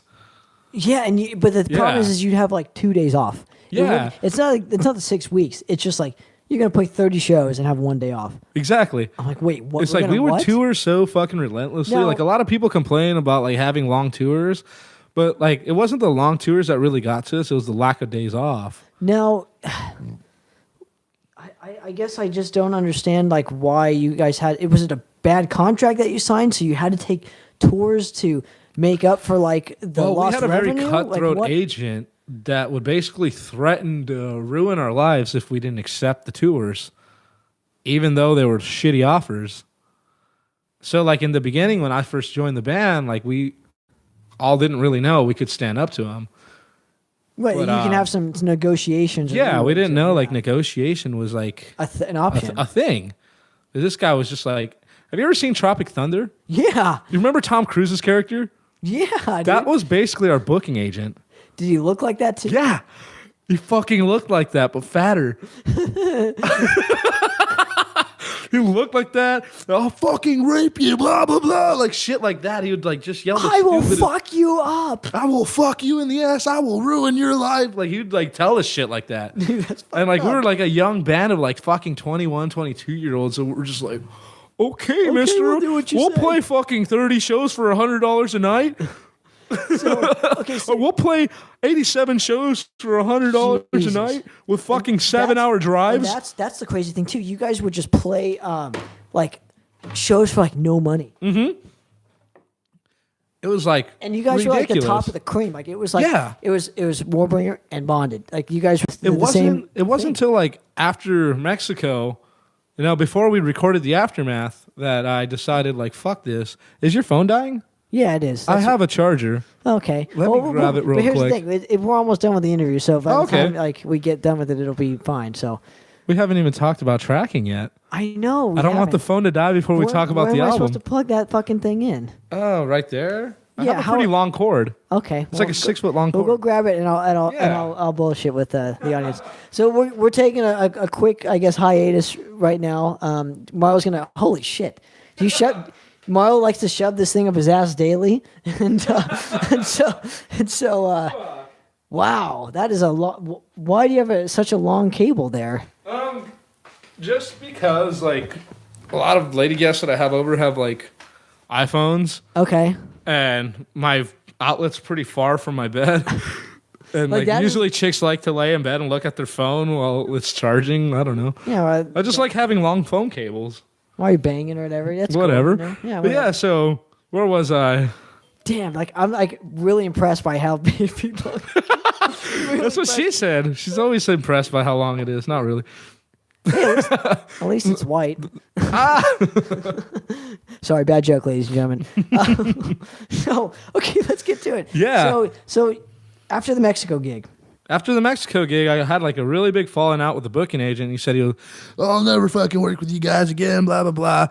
And then we recorded the aftermath. We started recording. Then we got hit with an offer to go to Puerto Rico. Oh, no, that was a year before. No, yeah, that was a year after. All right, so around the time we were writing it, we played with Nuclear Assault in Puerto Rico. and you, that's right. Yeah. But you were writing the But aftermath. we were writing the aftermath, so we actually we played one song, and I think we played the aftermath in Puerto Rico. So we get back and we finish writing the album. Then we go into the studio early 2012. I remember because we finished the album on the day before my birthday. Now you went. Wait, back up real quick. Mm-hmm. So tracking, you went up to the Bay Area, and I think you did it at Shark Bite Studio. No, Or we you did it tracked in Hollywood with Logan Mader. I thought he always did. Maybe I'm confusing him with somebody else. I always thought he The was first the guy. album was Shark Bite up in the Bay, I think. I always thought he did it in Shark Bite or something, or like. No, Oh, that's Zach Owen. I completely. It might- I'm drinking, ladies and gentlemen. yeah. I'm fucking this. I don't know. I know the first album was recorded in. Well, that was recorded twice. Yeah, we it have was that. recorded first in the Bay Area and then recorded in Love Juice. Yeah. I have. If Yeah. you want to see that exclusive interview with all those details, watch the Jose Morales interview with myself. Hi, Hoseby. Yeah. Yeah, so How's it going, sir? this one we recorded in Hollywood in a house, but like a fucking mansion, I should say, not a house. Yeah, this place was massive, dude. Like fucking 3-car garage with a studio in it. It's nice. In the Hollywood Hills. And there's a lot of fucking bands that have recorded there. It's not Yeah. just like you guys. It's Dude, we walk into this garage and he's got like fucking like gold albums on the wall and shit. Like he has like Sepultura records, fucking shitty ass Five Finger Death Punch, and we're just like, who is this guy? Machine Head Records. well, he was. He was in Machine was in Head. Machine yeah. Head. I had no clue who the fuck he was because I don't really care about Machine Head. I like violence. I think Machine Head's for cowards. But I like them both for different reasons. So you I'm know, just gonna leave it like, at but that. this is 21-year-old me talking. You know, I Wow, was like, I didn't realize how young you were. yeah, I was still 21 while I was recording the aftermath. Now, how did you get hooked up with Logan? Like, why was he the guy? Through our band manager, actually, Marco Barbieri. He's the one that basically we were having a lot of trouble with the label giving us our funds, until finally, like, Yeah, because they didn't even want it. They didn't even end up pressing that album on vinyl. They did not. It's the only one that's Century not. Media almost did until they decided to start suing Century Media. Yeah, it was like stupid because at the time Daniel Dismal was working for Century Media, and he was like, "Okay, I can press you about a small batch of 500 vinyls if you just pay for it up front, like half of it up front." And I was like, "Hell yeah!" Like, you know, what's that gonna run me? And he was like, $500 or some shit. And I was like, seriously? He was like, yeah, you know, you take half, we take half, and let's get this shit printed. And I was like, dude, that's a fucking deal. Like, what the hell? And he was like, yeah, I just got to get permission from Earache and we'll press them. And, you know, if we do a 500 batch, like, it'll be a lot cheaper. It's going to be like, I think he said something like $4 per vinyl or something like that. So Okay. It would have, like, for 500, it would have been like $2,000 or something. And they were offering to pay for half so they can keep half of them to sell. You know, so we'd get $250. They'd get $250. Is that how they worked? No, he was cutting us a fucking stellar deal. I was gonna say because most labels will just no, we're gonna press it and we're gonna own everything because that's what labels do. Well, they own the rights, but yeah, he was cutting us a hell of a deal. Like it was something super cheap. I might be like off on the numbers, but it was like, you know, for a small number of vinyls, like it was like for a small batch, like it was pretty fucking affordable. And I remember I was just like, okay, you know, I'm going to save up the money. When I got the money in hand, I'll get back to you and we'll fucking do this shit. Like, so even if we only print 100. And so you get the money in your hand and what happens? He just tells me like, It's like, hey, guess what? We're in a lawsuit with fucking Earache. And I was like, so And I can kiss that offer goodbye. He's like, yep. And I was like, fuck. that And that was, sucks. so yeah, the Aftermath never got pressed on vinyl. I'm sad. You know, It never got pushed by Earache either. can I just say one thing? Like I've read my homework for this actually interview was actually just listening to the Product of Corruption EP and the Aftermath, and I still say the Aftermath still holds up to this day for me, just because of how I don't know how timeless it sounds for me, like Yeah. how big it sounds because. I'm surprised it turned out so well. But a lot of here's the thing, that album on the Keyboard Warriors or whatever, just fucking hate that record. My overproduced vocals, No, not even that. aka my vocal doubling. No, it's not. No. That's half of the reason, but the other That's half. what everyone does, though. But half of the reason for it was just how I guess overproduced the have lackluster like low end or something like that or high end, whatever the fuck it was, because people are used to like Exile to Earth, and it's like Yeah. it's not, because for one it's a 4-piece, two the vocalist they got is not doing the Jose style vocals. You're Yeah. doing like an entirely different style of vocals. So I want to just give you credit right now. Let me kiss your ass real quick and just say how much I really appreciate and love that record just for what it is, because it doesn't get a lot of love on the internet because you're not Jose. People just give you so much shit, dude. And I just, maybe it's just me, dude. Maybe I'm just it kissing gets a ass, lot of dude. love from on the road. Is it just honestly, a musician thing? Because I'm a musician that I just don't love know. that record. When it came out, it got a fuck ton of love. Like in person, when we started playing those songs, people lost their fucking shit. I love it, dude. Well, the thing is, live it sounds a lot better than the album because I recorded that whole album with strep throat. Yeah, gasping. I got sick. This is for Pops here. Gasping for life shrimp.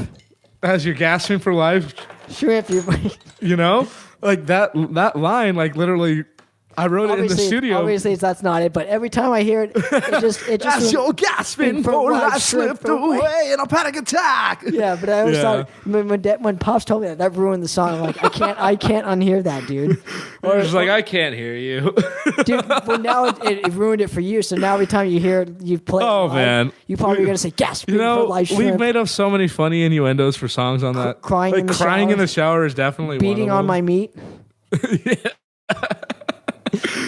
But the point, I don't feel, I feel that record just got bashed for no apparent reason. Like It got bashed it was because I'm very not Jose unfair. Bareilles. That's exactly it. That's why I say you're Sammy Hagar, dude. Yeah. Because Sammy Hagar did It was the same just thing, like, dude. okay, you're not Jose. Fuck you. Who do you think you are?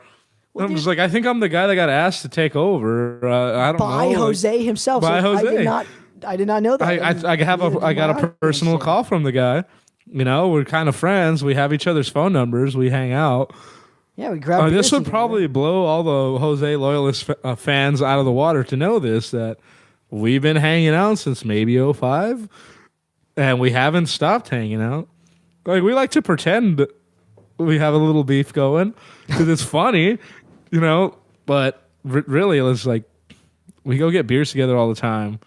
Dude, when you guys do, Jose, I'm coming with you guys next time. We usually go down to like Pomona and shit like that, or we're at Halloween parties together. Like shit like that. Like we still all hang out. Yeah. Well, as it should be. But okay, so you record the Aftermath with Logan. It's the first time you're actually in like a legit studio. It was fucking. What are walk me through it? What are the smells like? You know, how was the drive? How was everything? The smell of the studio is just basically like the smell of a garage. Now you can kind of smell a bit of fabric softener. Because it was legitimately just a fucking massive garage. And how did you choose the songs that you wanted to choose for the Aftermath? The order, or just the songs itself. Like, what was the indication where it's like, I want this song on this song has to be on it because it's that good. We wrote 10 songs for the album. We didn't write any more than 10. Yeah, we're just like, there's gonna be a 10-song album, so we wrote 10 songs we thought were solid. Yeah, that's true. Yeah, and we're just like, all right. And then we're like, okay, well, no matter the lengths, no matter we'll throw in 2 bonus covers. Fuck it. Like, why the hell not? We'll do some Nuclear Assault. We'll do Rage Against the Machine. Now, why was Rage the one that just made it on every fucking thing, dude? Because why can't I get the fucking thing without the Rage cover? I don't know. It was supposed to be a bonus. It wasn't. You know how like when you buy Teenage Mutant, the first one, it just always has Teenage, and it always has Teenage Mutant Ninja Turtle on the actual album, and then like sometimes you can get the bonus edition that has like severe violation and unusual punishment. Like it was supposed to be like every time we try to do bonus tracks, it never works out. Like it's like fuck, man, like. Can you just fucking do it the way we said? Why are you throwing the bonus track on the actual album? Oh, like no, it's supposed to be we own the material. It's supposed to be a fucking bonus, not part of the goddamn album.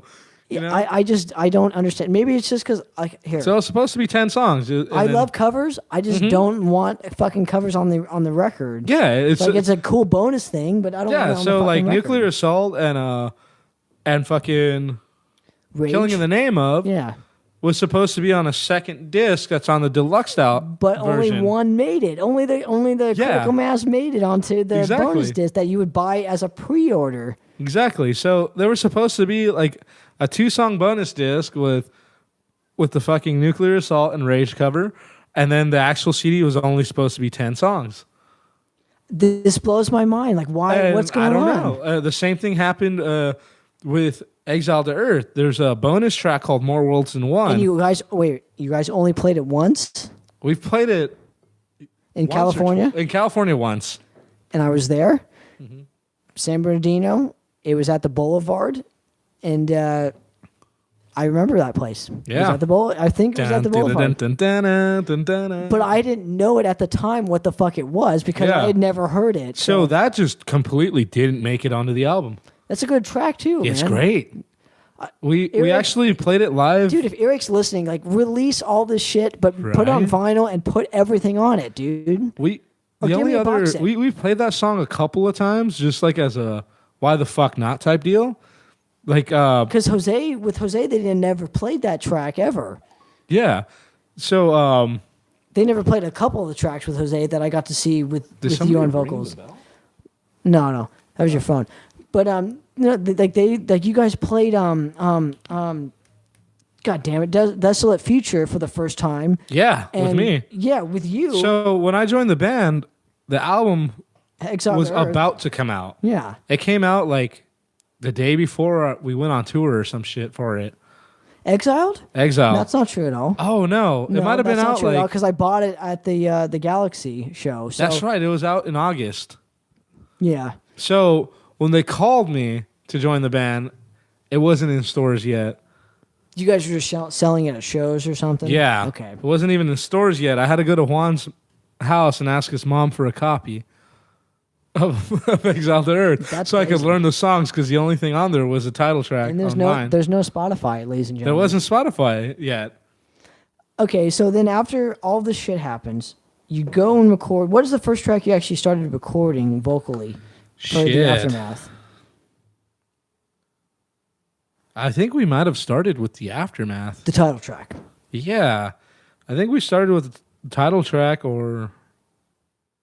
Fuck, you know what? I have like the notebook upstairs with the original lyrics And you're in not, the order that I recorded them. and you're not like, what? Why aren't you fucking prepared? Go the fuck upstairs right now. I know, right? While I do this fucking thing by myself.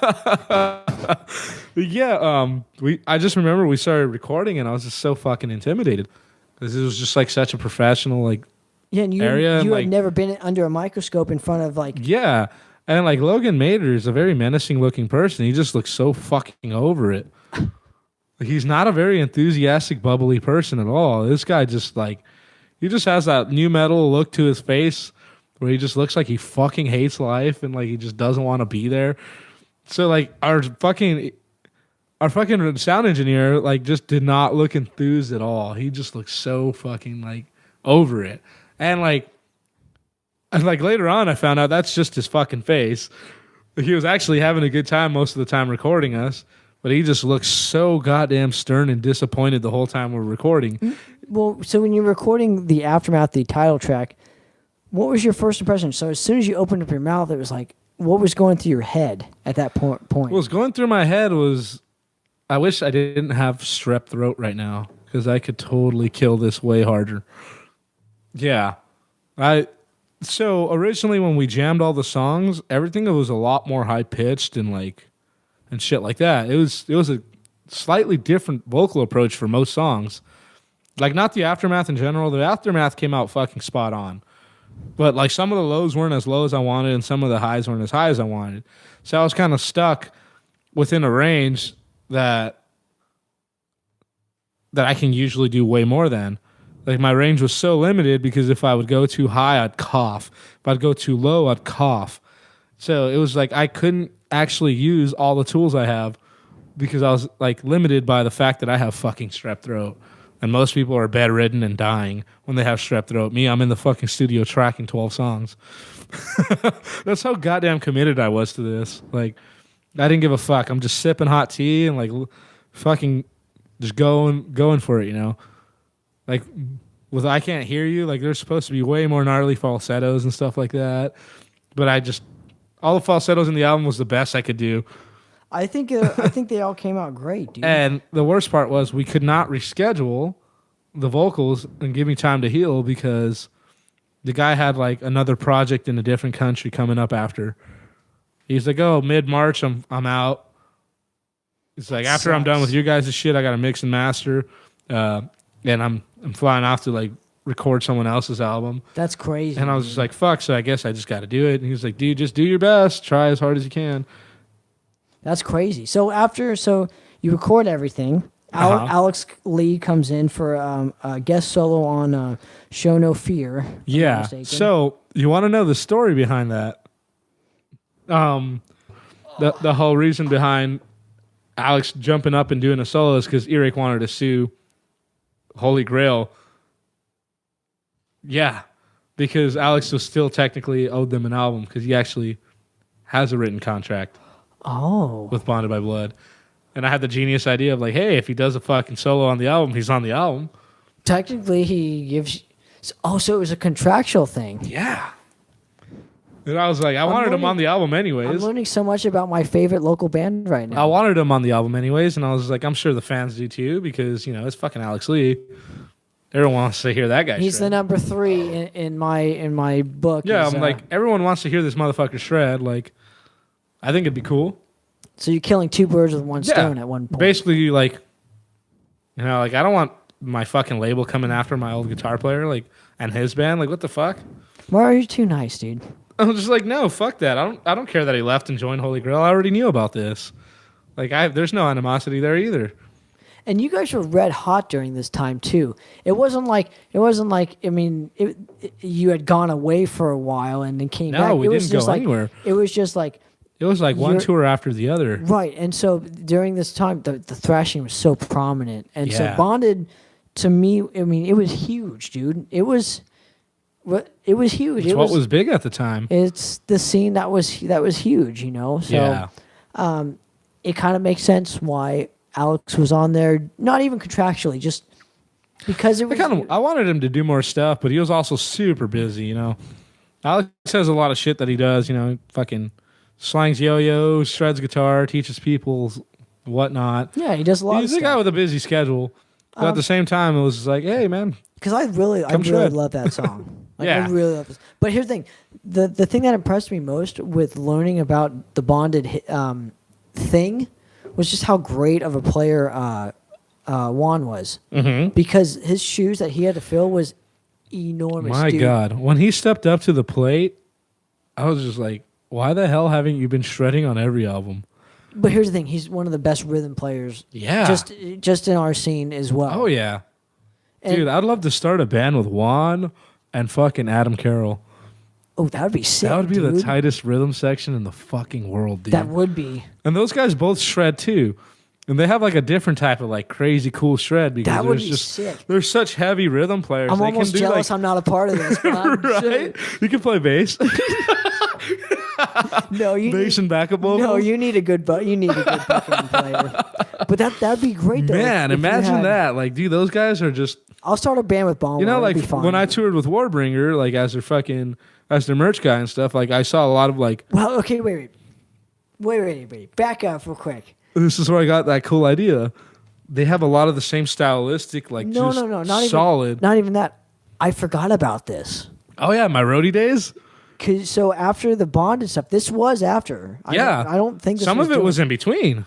like the Warbringer show, the gig with like the Agonist and the whatever you guys played. The Grove. Agonist was Kitty.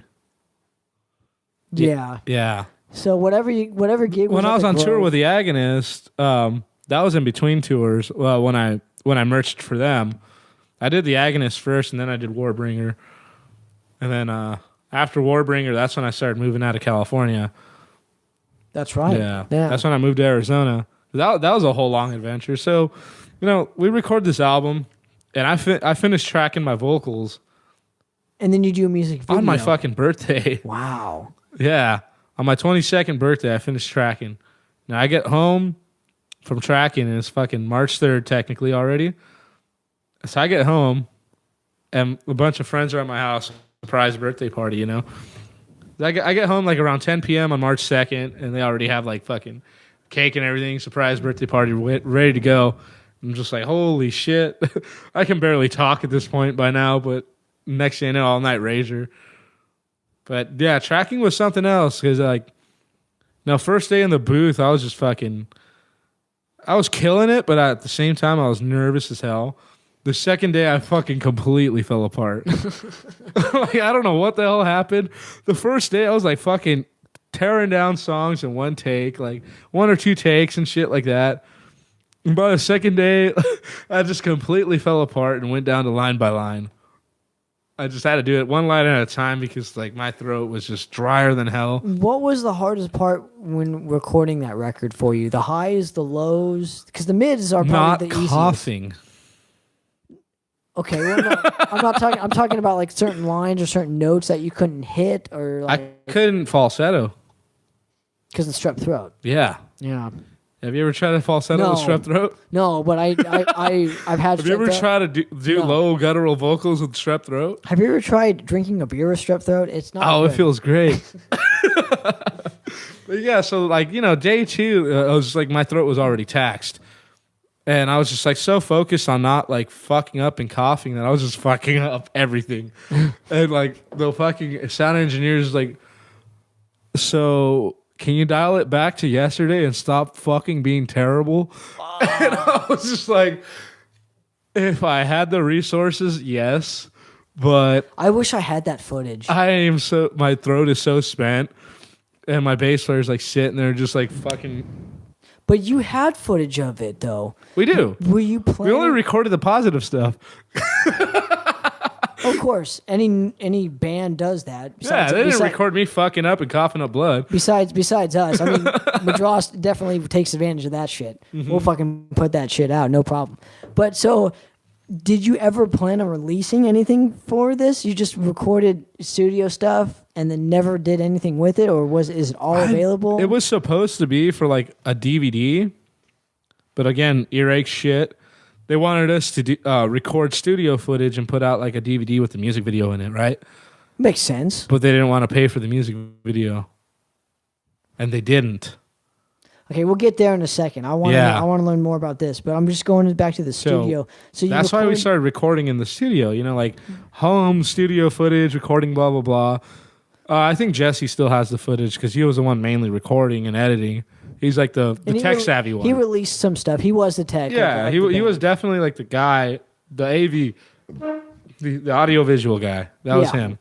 So he started working on it all, but they also wanted us to film our own music video, and we're just like, what the fuck? Like, you want us to make like this whole fucking? So you want thing? me to do all the work that you're supposed to be doing for us? Like, why are you even here? So that's why like that shit really never got released, because it was supposed to be a bonus DVD. Yeah, but you're doing all the work that Eric's doing. Like, so we're supposed to be doing for you. Like, what the? They didn't want to hire. Even I'm talking shit on a label and I'm not even. They didn't want to hire a videographer, and we're just like, all right, you know what? Like, we can get our bass player to do it. And then they didn't want to compensate Jesse for doing it, for filming and editing. They didn't want to compensate him. They're like, you're in the band. This is your job. It's like, motherfucker, no, it's not. His job's to play bass. Like, if you want like live footage and he's recording and fucking editing all that shit, like, you're supposed to pay him as an outside contractor, not just say, oh, well, you're in the band, fuck you, you're not getting a penny.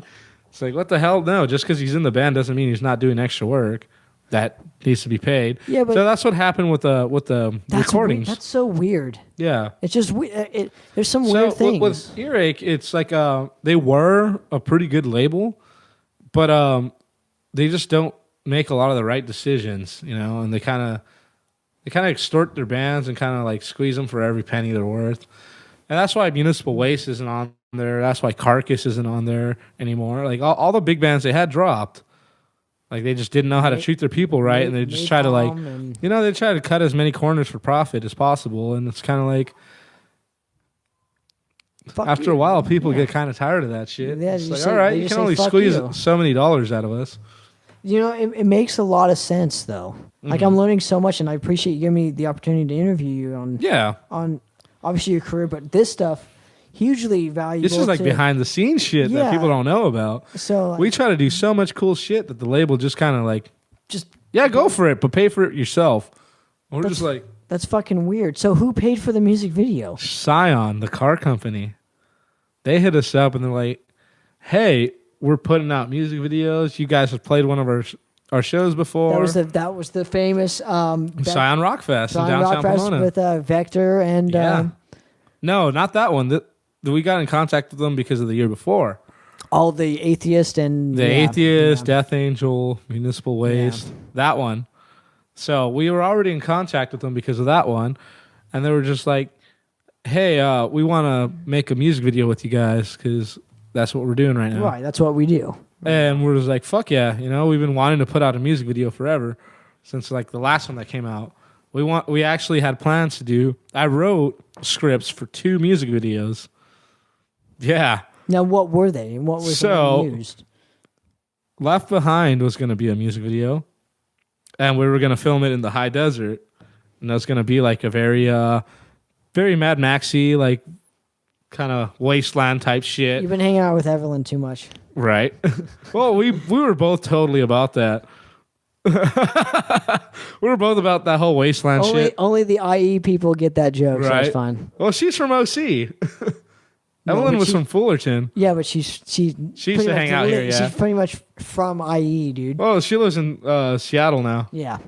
Anyway, so Left Behind was supposed to be I wrote that concept for Left Behind, and we were just gonna drive up to like fucking the high desert and film it up there. It was gonna be super low budget, like not low budget, but like low cost.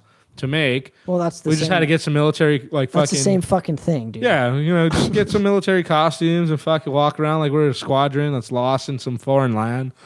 The CGI, some fucking monsters in there murdering all of us. Now, how come you guys didn't do like an Exile to Earth Part 2 storyline? Because not the music for it, but like storyline wise. Is there like a reason, or that was just Jose's concept? So it was actually Jerry and Jose, and I just didn't feel right continuing the concept because I didn't write it. Okay. So like, just like continuing the story with a different writer is kind of weird. Yeah. I thought I'd like, ask. I thought. Yeah. Like I thought about doing that, but I was just like, I don't really know. Like this isn't my shit. I'm just gonna write songs. And so I remember you writing at the Wykirk's place, and you didn't have songs yet for it, but you had the music and stuff, and you were showing me stuff that you had. It was awesome, and you started writing lyrics, and so you do the music video for Crawling in the Shadows, and obviously you had two concepts for the Left Behind video. Yeah.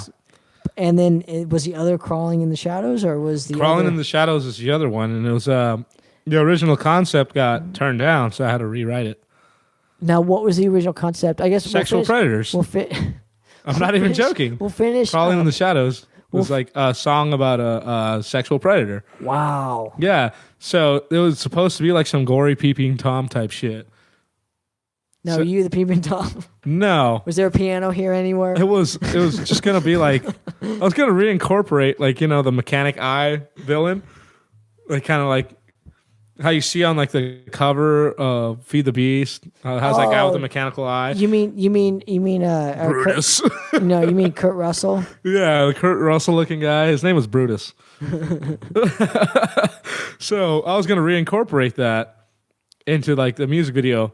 Like, how like on fucking Exile to Earth, they have the guy with the fucking mechanical eye. Yeah, too. I always thought that was the same guy except with no hair. Yeah. So I was going to reincorporate him into a creeper. Okay. Yeah. And they turned this down right away because we're earache. Yeah, because it had like half naked chicks, blood baths, and shit like that. Who doesn't want to see half naked chicks and blood Who doesn't baths? want to see big old titties? God, you guys fucked up, man. I even had chicks lined up that wanted to do it. This is way better than the Christina Applegate fucking getting eaten by a shadow monster. This is way better than this. That was my second concept. God damn it. What, getting Christina Applegate and fucking getting eaten by... That chick did kind of look like Christina Applegate. Dude, that chick was hot. I didn't even catch her name because we're all so busy filming. I was like, dude, this chick's a babe, but she probably is like, what the hell am I doing here? Fuck all these guys. Doesn't that ever We had no clue who she was. Doesn't that ever strike you as like kind of embarrassing? Because it's like you're not in control of your own destiny at that point. You're getting some random person. At that point, so originally with my story concept, they got shot down because they didn't want a bunch of fucking gore and half naked bitches because they're supposed to be a respectable project. Oh, Sean AV. Yeah, and you fucking signed Carcass. Yeah. Yeah. So they didn't want to do our shit. And Napalm Death. So we kind of made like a last minute spot, and I was like, okay, well, I'll see who I can get that wants to do this. And they're like, oh, we already got somebody. And I was like, whatever, let's make it cool. Let's make shadow play instead of fucking like creeper play. I guess I just never understood the concept of the fucking reptar looking fucking thing eating Christina Applegate. Yeah. Maybe it just wasn't. That was definitely not weird. me. That's weird, dude. That was the producers and the film team that made that. I wanted it to be like a stalker type dude. But it turned into Reptar. Yeah. From the Rugrats. Some like weird ass like dragon reptar looking thing. I was like, how'd it go from fucking a sexual predator? God, I'm so glad I'm not signed to a label. How did it go from like some fucking sexual predator is to fucking... Is that Eric saying don't talk any more shit or what? My friend Garrett texted me. He's like, Mike the janitor? Yeah, Mike the janitor, if you're still listening, Garrett. Love you, baby. So... I had a feeling like people were texting me about the interview, and they totally cool. are. That's fucking awesome. Thanks for tuning in. We Thanks for tuning in, guys. Like, holy shit. This is rad. So, wait. So, we're just broadcasting out of his kitchen at this point. Yeah, we're in my kitchen. A lot of these people have done cocaine on this kitchen. Like, come down. Do some more cocaine. We'll get it on here. Yeah, so that whole fucking Reptar thing I thought was stupid as hell. I was like, okay. I still think it's stupid. The only cool thing about that fucking whole thing to me was the cool fucking guitar solo. Yeah. And it was literally just like a stick of wood with like some strings that... Me, Juan, and one of the producers kind of like fashion that up. It's so cool. Yeah, dude. Because I was like, man, like, what are we gonna do for the guitar solos? And the guy's like, oh shit, you're right. And I was like, we gotta like fix some weird thing where you can see his hands moving. That'd be cool. And Juan's like, this is gonna be fucking weird. And I was like, dude, just pretend you're playing the actual solo. Like, there's gonna be close up of your fingers on the fretboard. Just do the same shit you're doing. He was did like, really well with it. like he surprised me. I was like, I didn't know how he was gonna handle that because I was just like, this guy's such a perfectionist. I don't know how he's gonna play on a bunch of fucking nylon strings and fucking like a wooden cutout of a guitar. But they did a good job like mocking it up exactly how his guitar looks. That's insane. Yeah, but no, why Crawling in the Shadows? Like, why was that the single for you guys? Because they wanted to film in a warehouse location, and I felt like it was a very strong song, and I already had like an idea for a music video. You were the guys that chose that track, like Eric. Yeah, and say, we want this track to be. No, Eric had nothing to do with the music video except signing over the rights and like letting us film it. Like agreeing to let us make a music video out of like their intellectual property. That's so strange. Yeah, to me. That whole thing is strange. Originally, I wanted to do the Aftermath or Crawling in the Shadows, and the Aftermath I'd want to film in like an outdoor desert location. Just kind of like I kind of like thought like, okay, we can kind of transfer like the concept of Left Behind to the Aftermath, like, you know, same kind of shooting location. You know, high desert area to kind of just a lot of rock formations, etc. Right. Either shooting in like Joshua Tree or up in the high desert. Just do some desert dwelling. It would make sense if it was like kind of like an army kind of thing. Yeah, just like some desolate scene and like us kind of like scavenging for whatever. I thought that was like there's one guy that's left behind, right? It makes sense. So like with the Aftermath, it was kind of gonna be like, you know, we'll just dig a hole and put like a fucking like a makeshift door, and we'll kick it open, and I'll crawl out, like just like looking like everything's fucked up, everything's gone, like type of thing, and like, you know, we'll find our instruments and jam in the middle of the desert or something cool like that, you know. But when they're just like, when Scion like basically picked up like and said, hey, we're gonna fucking film your music video, and we got a warehouse already, I was like, well, that's not gonna work in a fucking warehouse. I was like, all right, well, I'll think of some, like, we'll do Crawling in the Shadows. Because, like, after we filmed recorded everything, I did brainstorm ideas for a music video because we started talking about that. Which is like, hey, music video? Now, real quick, were you happy with the mix and master of the Aftermath? Like, to this day, looking back at it. Yeah, you know, so this is, let me tell you a little secret. Okay, I'm all ears, man. I'm not a fucking musician. I don't know shit about any of that shit. I know nothing of sound quality and stuff like that. I'm just like, if it sounds good to me, fuck it. I'll roll with it. There was the other guys that were just like, basically like, I don't like this tone. I don't like the way my snare sounds, etc. Well, that only leaves like one person with the snare thing. Well, yeah, you know, the drummer, guitar player, bass player, like, the other three were just like, I don't like the way my tone does this, or my guitar player, I don't like the way this fades out, etc. I'm just standing there, I was like, yeah, cool. Vocals sound dope. They're the loudest thing in the fucking just like, mix. it sounds like me, hell yeah. Big shout out to Carlos, Juan, and Jesse as well, you know, for working their ass off on that record. They did. I mean, honestly, like, I was just like, it just doesn't get a lot of love, and I never understood why. It's because you're not Jose. Imagine if Jose was on that record. I wonder if that would be a weird sounding record. That would be a weird sounding record. Yeah, I can't. But no offense to Jose, I don't think he could do it. I don't like, think he. No, the vocals would be completely different if it was Jose. Not even that.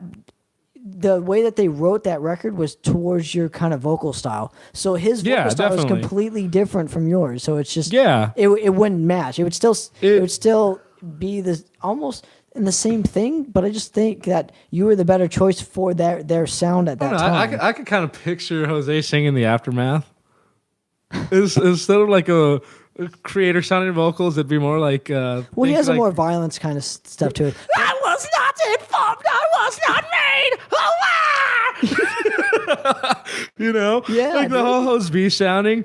Like, but I just think super dramatic. I just think that he couldn't have, with the direction that Bonded was going at that. I don't think he could have done it.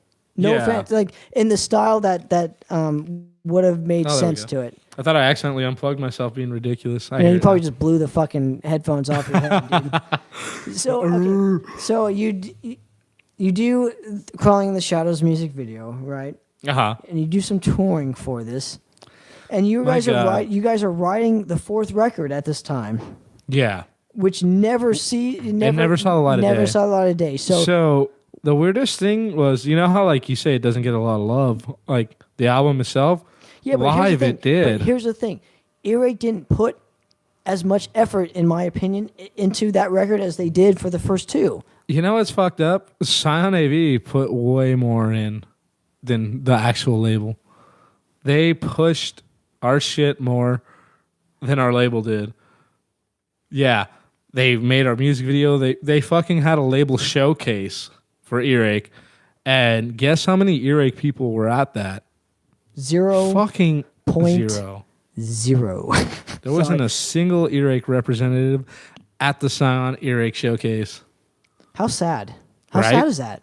It was like, you know, Bonded by Blood, Vector, Oceano, and White Wizard. I was there. That was a great. Yeah, fucking great after That was party. a great. Retro's fucking up, man. Retro's fucking up, man. I love that episode. I'm not sure if you had left already, but I split my shin open that night on the tongue of the trailer.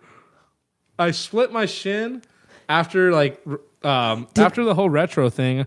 I pulled a bottle of rum. I just remember you and John choking him out after. Yeah, I you guess choking him out in the middle of the street or something. According to John, this guy tried to cheap shot me outside the after party. He did, dude. I remember that. He was drunk because as like fuck. I was trying to like motion him to his car, and I guess I turned my back on this guy, and he went to hit me, and John fucking choke slammed into the ground. fucking just like Great. tackled the guy down and like just like put him on the ground, and I was just like, okay, usually John, my guitar player, Ice Age, his big brother is usually the biggest fuck up of the night.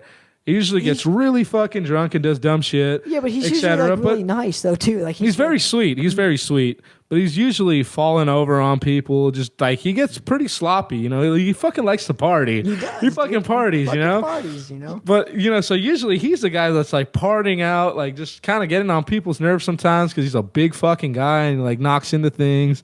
So when the mailbox was broken, I was like, this seems like something John might have accidentally done.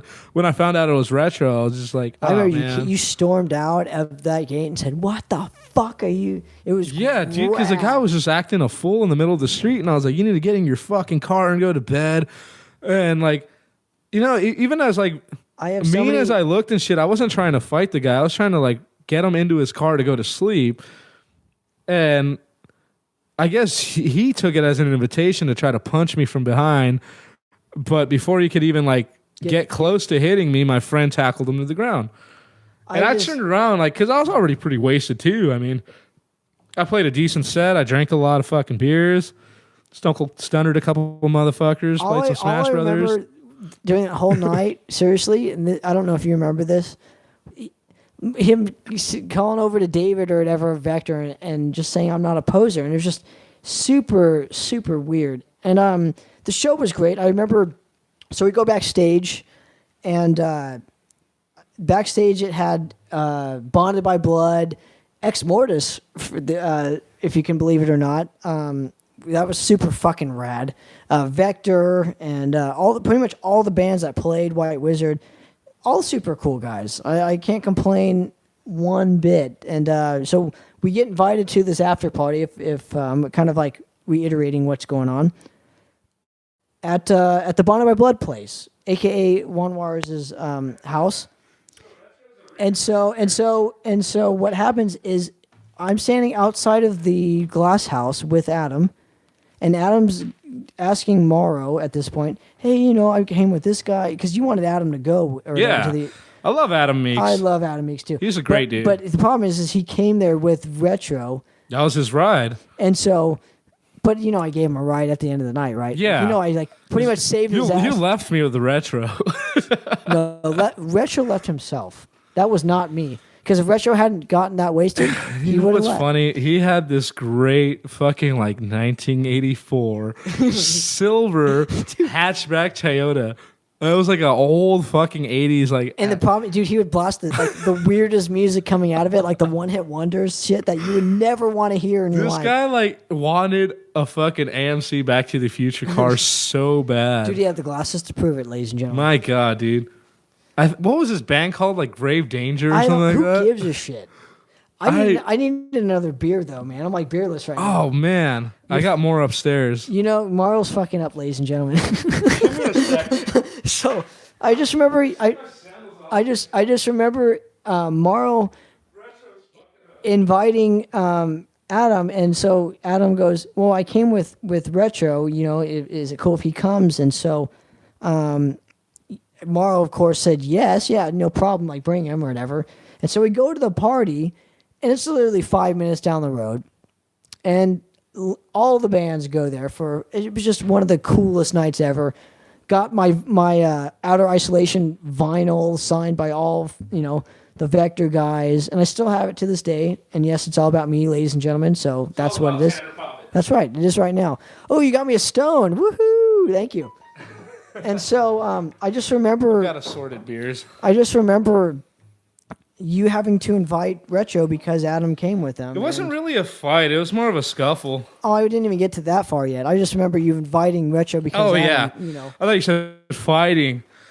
Inviting. Inviting. Yeah, I had talked to him on like Facebook and shit beforehand. And his band was called Oxidation, if anybody. He was from the Bay Area, so I just kind of felt bad for this guy. Like, he didn't know anybody. But he was giving one of my good friends a ride. So I was like, I guess I'll invite this fucking guy. I don't want to be that dude. He was just like... You should have, though. Because you should have said, Adam, you drive with Tanner. Tanner will take you home. And I'll be like, yep, let's do it. Well, I'd never hung out with this guy before, so I didn't know what he was like. I knew he was a bit over the top. I knew he was a bit like try-hard thrasher. I think I told you that what happened with me because I was pissed off at him at that night, too, where it was like he puked on my couch and I cleaned it up. Oh, yeah. And he never fucking thanked me and he claims he did. And I'm just like, dude, don't lie to my face.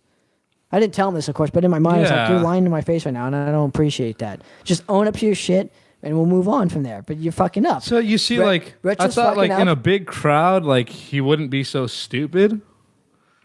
You know, I thought maybe like if there's a lot of people around, like someone's going to check him for acting dumb. But nobody did. It ended up being me. And John. Well, John's the one that tackled his ass hard, and we stuffed him in his trunk and left. Me and Adam were just like, I mean, it was a hatchback. So Adam was kind of giving him some shit, and I was like, Adam, look, this guy's wasted. You're not driving home with him. I'm taking you home. And the guy was like in his 20s, and he acted like he was 16. Dude, he wanted to drive home though right after. I'm like, dude, you're not driving. And so Adam took his keys, and I guess he almost swung at Adam or something, ripped off. I was just like, I'm like, dude, you're not driving. You're coming with me. Like, this isn't happening right now. Yeah. I'm not going to witness my buddy. That was a wild night, man. It was good crazy. show, too. Great show. And anybody that was anybody besides Retro was there. Because Retro's not. Yeah. It was a very fun night. It was a very weird and great night at the same time. The end of the night was, I finally get Retro in the back of his car to go to bed. And I go to the BBB van and get a bottle of fucking rum out, and I'm walking over to the people that are still standing, and we're gonna drink this rum. And I fucking hit my shin so hard on the tongue of my trailer. That was how you ended I your split my fucking shin open. I still have a scar on my shin. Wow. From where I just fucking shin myself. Annihilated the shit out. Oh man, there's like actually an active dent on my shin. I think I might be able to get it on camera. Dude, he might be able to hitch a trailer, ladies and gentlemen, with his fucking shin. You see that scar right there? I do, dude. That's where I split my shin. It looks like a paper cut. Well, this was over a decade ago, but if you No, it's not. That show was not a decade ago. You can't be lying. Well, over 5 years ago. That ain't a decade. Whatever. I know you're old. You ain't that old. It was 2012. Yes, it was. It was like it was probably the last Scion Fest they ever did. It was one of the last ones because the next Scion show there was, Dave got arrested for like allegedly throwing a beer at some protester. Yeah, he did. Yeah, some like Christian protester. So, fucking Vector. So why don't we end it here? I appreciate you giving me, literally we've been on the air for 2 hours and 30 minutes right now. No shit. I still haven't even talked about Europe. No. Yeah, well, let's talk about Europe if you don't mind. Oh man. What was so special? Okay, what was so special about Europe in the first place? Like when you went there, what was it? What were you expecting, and then what did it end up becoming for you? I was expecting rowdier crowds. Because we would always hear about that. Yeah, but it just turned out they just have massive crowds. But they're not that rowdy. And we didn't even mention Ronnie getting into the project. Oh, man. Because I love Ronnie. Big shout out to Ronnie. Big shout out to Ronnie. Yeah, after Juan decided he didn't want to tour anymore, that's when Ronnie started stepping in. He did that Europe tour. And Mauricio was stepping in and helping. Well, Mauricio was just like a local fill-in. And Mauricio couldn't tour or anything like that because, prior obligations. But he'd like step in as a fill-in like rhythm. But Ronnie, he stepped in like as our touring guy because we had a tour with Vader in Europe, and the person we had hit up originally couldn't do it because of conflicting flights. And the first person we hit up that said like they were down was Nita Strauss. Yeah. I wish I still had she's rad. The audition tape, but she sent us a fucking audition playing Among the Vultures. Yeah, and it was pretty decent. It's probably a good thing she did not join Blood by Blood. The day we were leaving for Europe... She's in Alice Cooper now. I know, right? The day we were leaving for Europe, she was leaving Brazil with the Iron Maidens. So it was like, okay, we got to find somebody else. So our friend Bill Hudson, who was in Vital Remains at the time... God, that'd be so cool. If you I hit him up, and I was just like, hey, man, you want to fucking do this Euro tour with us? He's like, no, but I got a friend that can and will. And that's how we got in touch with Ronnie, through Vital Remains. Now, did you have to pay Ronnie every night? Was he just like, oh, okay? No. I don't know how that stuff works. So with Ronnie, he just wanted to go to Europe. He had never been before. He'd never been. That's crazy. He'd never been to Europe, and he's just such a badass player. Well, he's playing with Shaggy, so I'm like, you... Well, this was before Shaggy. Oh, okay. Yeah, like after he did the whole Bonded by Blood thing, things went great for him. Big shout out to him, man. Big shout out to Ron Dog. He deserves it. That guy's a fucking... Yeah. I remember he had some condition with his hands. No, it wasn't a condition. He had a massive cyst on his wrist that he couldn't get removed. Because if he got that cyst removed, he couldn't play for a month. Oh. And playing guitar is how he makes his money. So he'd have to wait in between tours to get that shit taken out. And so he wore like gloves. He wore a glove. Gloves. Didn't he do? Yeah, he wore gloves. Yeah. To make it less obvious that he was hiding a massive, Great player, man. If you watch, dude, there's footage of you guys in France. And he's playing, and the crowd is just dead. I mean, the crowd's not. There's a bunch of people there, but the problem is, like you said, they're just not. They don't rage. They're not as responsive. Yeah, but there's a lot of them there, which is great. Yeah, but they're just it is what it is, kind of. They're just there, like they're banging their heads, and they're kind of but they're not like crowd surfing and stage diving and shit like that. What was the one place that did? Fuck, man. Like that surprised you? It went off in Germany and in Hamburg. How was Eastern Poland? Europe. How was Poland? Poland went off. Like Poland and Slovenia. Fucking Czech Republic, man. Czech Republic was probably one of the gnarliest ones. Czech Republic and Slovenia. Like fucking crowd surfers, stage divers. We played this place in the Czech Republic where people were just like fucking running up the side of the stage, coming around back. And just running and diving into the fucking crowd, they were making loops, just fucking diving. And the same with Slovenia. We got so fucked up with the Vader guys, I threw up and got yelled at, got kicked in the face by Peter for throwing up in the hallway. I'm surprised he didn't give you a fucking chokehold. No, he just kicked me in the face for throwing up because his bunk was above mine. Poor bastard. Sorry, Peter. Yeah. So the first time I went to Europe, I thought, oh man, it's gonna be rowdy. The second time, I just knew, man, the women look great out here. I'm gonna try to hook up with every single woman I see. I didn't, obviously, but I got lucky at least twice. And I'm not saying anything, dude. So Germany and the Netherlands. I got lucky in the Netherlands with probably the finest chick I've ever seen in my life. But that was on the Hyrax tour, though. That was a different tour. But how was the the Netherlands, like the crowd response was just fucking just ape shit. Because Yeah, the Dutch are fucking gnarly. I've heard the Netherlands and Poland are just some of the Dude, fucking rowdiest people, and Germany. Those are the three. It depends on Germany. Like Germany's like big ass crowds, but sometimes they don't get that rowdy. But the Dutch get fucking nuts. That's fucking awesome. And so do the English. Now, who knew most of your songs? The English. The English knew all our shit. From Eric being there and them speaking English, being England, they already knew all our shit. Like, we're pretty fucking big in England. Maybe that's why Eric wasn't at the Scion showcase for Eric, because they're in fucking England. It makes a lot of sense now that you say that. Well, they have an office in New York, and like their people come out here pretty often just on vacation. They could have sent somebody. Yeah. I know. Yeah, I know. England, I'm trying to stick up for him at the same time, but it's just like, Well, it is what it is. Back in 2014, we did this tour with Hyrax, and at the end, we didn't have any England dates. Well, that was like the last tour you guys pretty much did. Yeah, that's the last tour we ever did. After that shit ended, we had a week in England by ourselves. And so you just did a bunch One of the shows. opening bands from the Vader tour, this band called Bloodshot Dawn, the singer, the main guy for the band, is a booking agent. So when our dates got announced for Europe, he was just like, "Hey, I don't see any England dates. You guys want some?" And I was like, "Yeah, I fucking want some."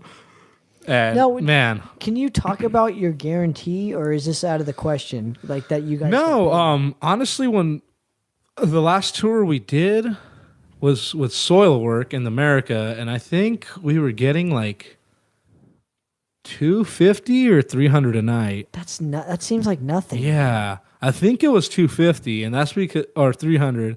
I remember I asked for $300, and I think they might have lowballed us to $250. Not Soilwork, but the booking agent.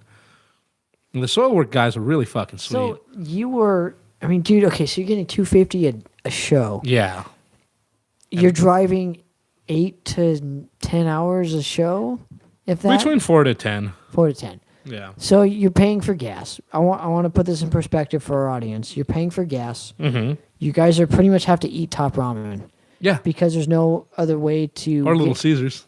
to get hotel rooms. You can't. That doesn't happen, dude.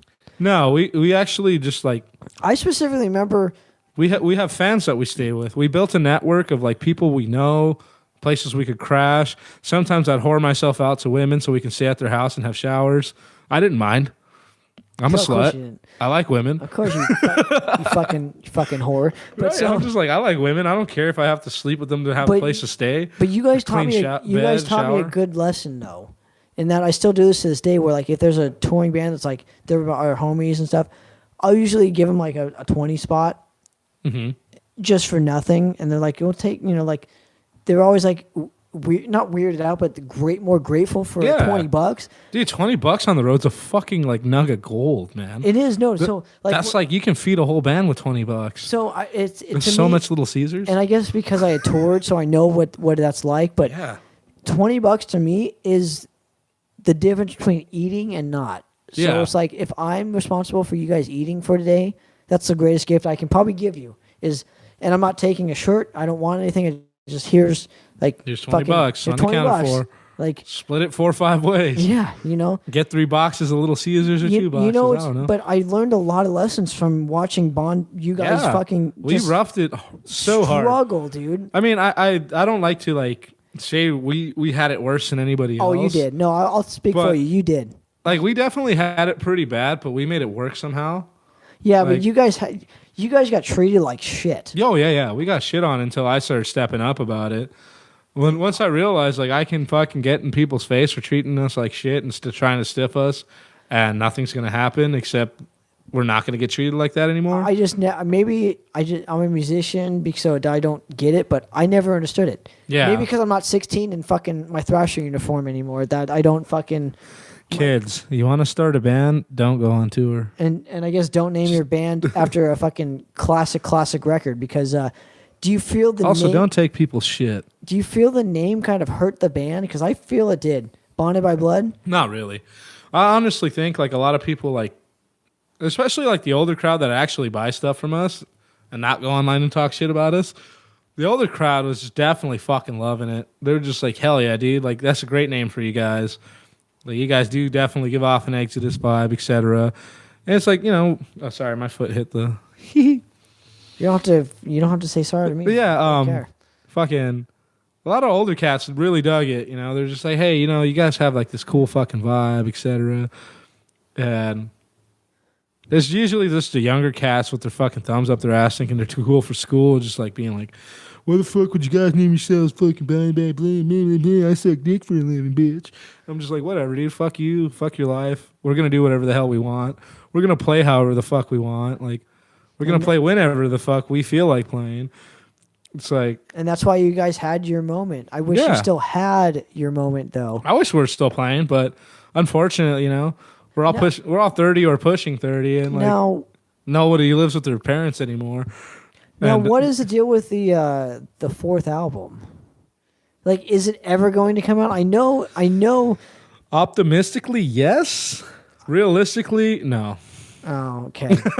Well, because I know contractually, I mean, that's a totally, entirely different thing. I don't even know if we're on ERIC anymore. I haven't talked to anybody about anything legal in years. So I can't even speculate at this point. I just remember when we were trying to, when I moved back to California to put out the fourth album, we were actually talking to our manager, Marco Barbary, who has Salem Rose Music. And he has his own label. They've signed like Nova Rain, Satriarch, I think they're called. Yeah, something like that. Satriarch, they're a black metal band. Hellsought. He's signing a bunch of bands right now, like releasing really cool shit. So we were actually gonna do a 6-song EP through his label, and M Theory. So originally, when I moved back and we started writing for album 4, we're just like, hey, maybe we shouldn't put out a full album yet, since ERIC's like just. We're not talking to them anymore. Maybe we should just put out a fucking EP first through our manager's label. And that's what we were working on until, we weren't. And so that just didn't happen anymore. Jesse got busy with Warbringer. Nobody really seemed down for shit. Well, you guys played in like 2016? When I got back in 2016, we did play. Not 2016. 2017 or 18. This is after the Essence of Time. So this is after our record came out. Definitely 2017, 2018. We played one of the Thrasho de Mayos when I got back. That's funny because it didn't fucking happen. You probably played Thrashoween. Thrashoween, I'm sorry. But Thrashoween, Papa Mortis. Yeah. Good shout out to that guy. And I was there. I was there for that one too. But I remember right before we went on stage, some fucking idiot knocked Juan's guitar off his cab and knocked the whole guitar out of tune.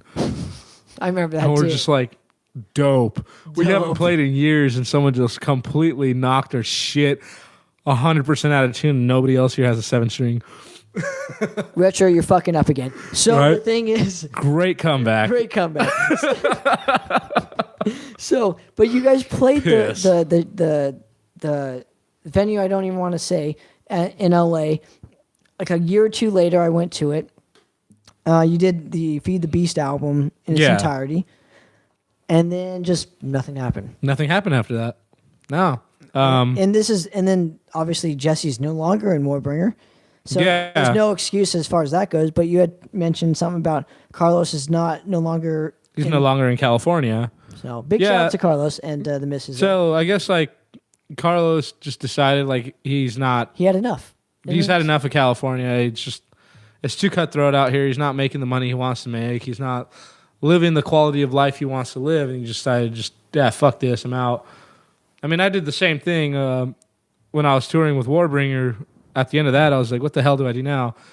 It's like, well, at the end of it, I ended up, their tour ended. I jumped on the bus with fucking Ailstorm. Did a whole stage gig with them, just being their fucking stage manager. After that ended, I jumped on in a van with Gypsy Hawk and just toured the whole fucking like southeast. Big shout to Mr. Eric Kugler too. Yeah, and Eric Harris, Gygax. But yeah, so they gave me a ride all the way to Arizona, dropped me off somewhere in Tempe, and I went to go live with the Warhead guys for a bit until like. Dude, big shout out to those guys. I haven't heard. Fucking Warhead. They're going to be doing some stuff this summer. Well, the new single's killer. Big shout out to Sam. Yeah, and they finally got a new drummer. They're getting their shit situated. And their old drummer fucking joined Sacred Reich as their guitar player. So rad. So random, but so cool. That's so rad. Fucking Joey. Dude. Fuck you, Joey. It's so rad, dude. Yeah. I'm definitely going love to see. Sacred Reich. Going to see I got them. my ticket already. I'm going to see them. Sacred Yeah. Reich and Violence? Come on. If And you're not there, you're a coward. And Violence isn't headlining? Sorry. Anyway, point being. Yeah. So I've gotten out of California a couple times. So I don't blame them. Like, it's just so much easier in any other state except New York City. It's true. So I guess we'll leave off on this, and thank you for giving me fucking 3 hours. Holy shit, did we really do a 3-hour interview? Yeah, dude. God damn, I'm a beast. We've done 2, dude, and this has come from a guy who goes, "Oh, I don't have anything. I don't know to what the say." fuck to talk about. And I'm not fucking doing any music right now. And I'm just like, "You bitch, come on my show." And you're just like, "Okay." I'm just like, fuck it, come to my house. You're like, "Come to my house and drink some beer." Let's drink some beers and talk bullshit. So- Let's talk shit about everybody who's wronged us. That's cool. That's what my show's about. I want to thank all the listeners and watchers and YouTubers and whatever the fuck you guys are. Thank you very much for all your Tube support. Sockers. Tube Sockers, yeah. For enjoying another Backdoor episode Man. of Poppitt's Corner. I want to thank my guest of honor who I've known for, God, many years, dude. Many years. So About 9 years. Mr. Mauro Maybe Gonzalez. 10. Yeah, I think 10 years now. Probably Yeah, a about decade. 10 years. Yeah, decade. You're all And, rosy-cheeked and cute. I know. Look at Thank you all manly now. Thank you. I know. I finally grew some, dude. You know, Some facial hair, not height, right? I probably grew some both, a bit of both of that one. So anyway, thanks for tuning in, man. Mauro Gonzalez. Before I let you go, what is next on the agenda for the Gonzales camp? Are you planning on doing any musical stuff? Are you? Yeah, you know what? Next year I'm thinking of just fucking, maybe towards the end of the year, start a new project. What kind? What kind are you thinking? So I'm thinking either just traditional heavy metal, like some Dio type shit, Judas Priest type shit, which is something I've always wanted to do. Sure. Not because it's trendy right now. This It's is something really I've trendy right now. 100% always wanted to do, or just straight up do a fucking hardcore band. Like, I'm talking like fucking Cro-Mags or Cro-Mag style shit, yeah. Yeah, that's what I'm talking about. Dr. No type, yeah. Cro-Mags, Dr. No, just some like crossover style shit, you know, something fast and very abrasive. Love it. Not exactly thrash metal because I'm just like kind of fed up with the whole politics Yeah, of like thrash. the Infest, the fucking Leeway, yeah, fucking- New York hardcore. some type like stuff. New York hardcore style shit would be cool. That would be cool. Or just do the complete opposite end of the spectrum and do something more like Judas Priest or Dio. That would be rad, dude. Yeah. Well, thank Or you very Angel much. Witch, like something cute like that all the chicks can bang their titties to. Love it, dude. Okay. Bang their titties. Well, as long as it ain't, Bang their heads. as long as it ain't to watermelons, we'll be all right. So that's like You the kind know? of the new trend is banging your tits on watermelons. Bang Never your- understood it. You've seen those videos, man. I've It's seen them. fucking- That's fucking terrifying, man. It is, man. I'm like, that titty can fucking kill me. So I don't want to get too close to that one. That's like some ET phone home shit. So, Right. thank you everyone for tuning in. My guest of honor, Mr. Mauro Gonzalez. Appreciate it, brother. You know I Yeah, love you. dude. And good luck with your future endeavors and giving me this opportunity. I really appreciate Want to it. join my hardcore band? I probably you want to do some power chords? All right. When you want to worship Power Trip and say you not unironically like them, There you go. and you liked them before they were big? Hey, I saw them before they were big. Anyway, I did too. cheers.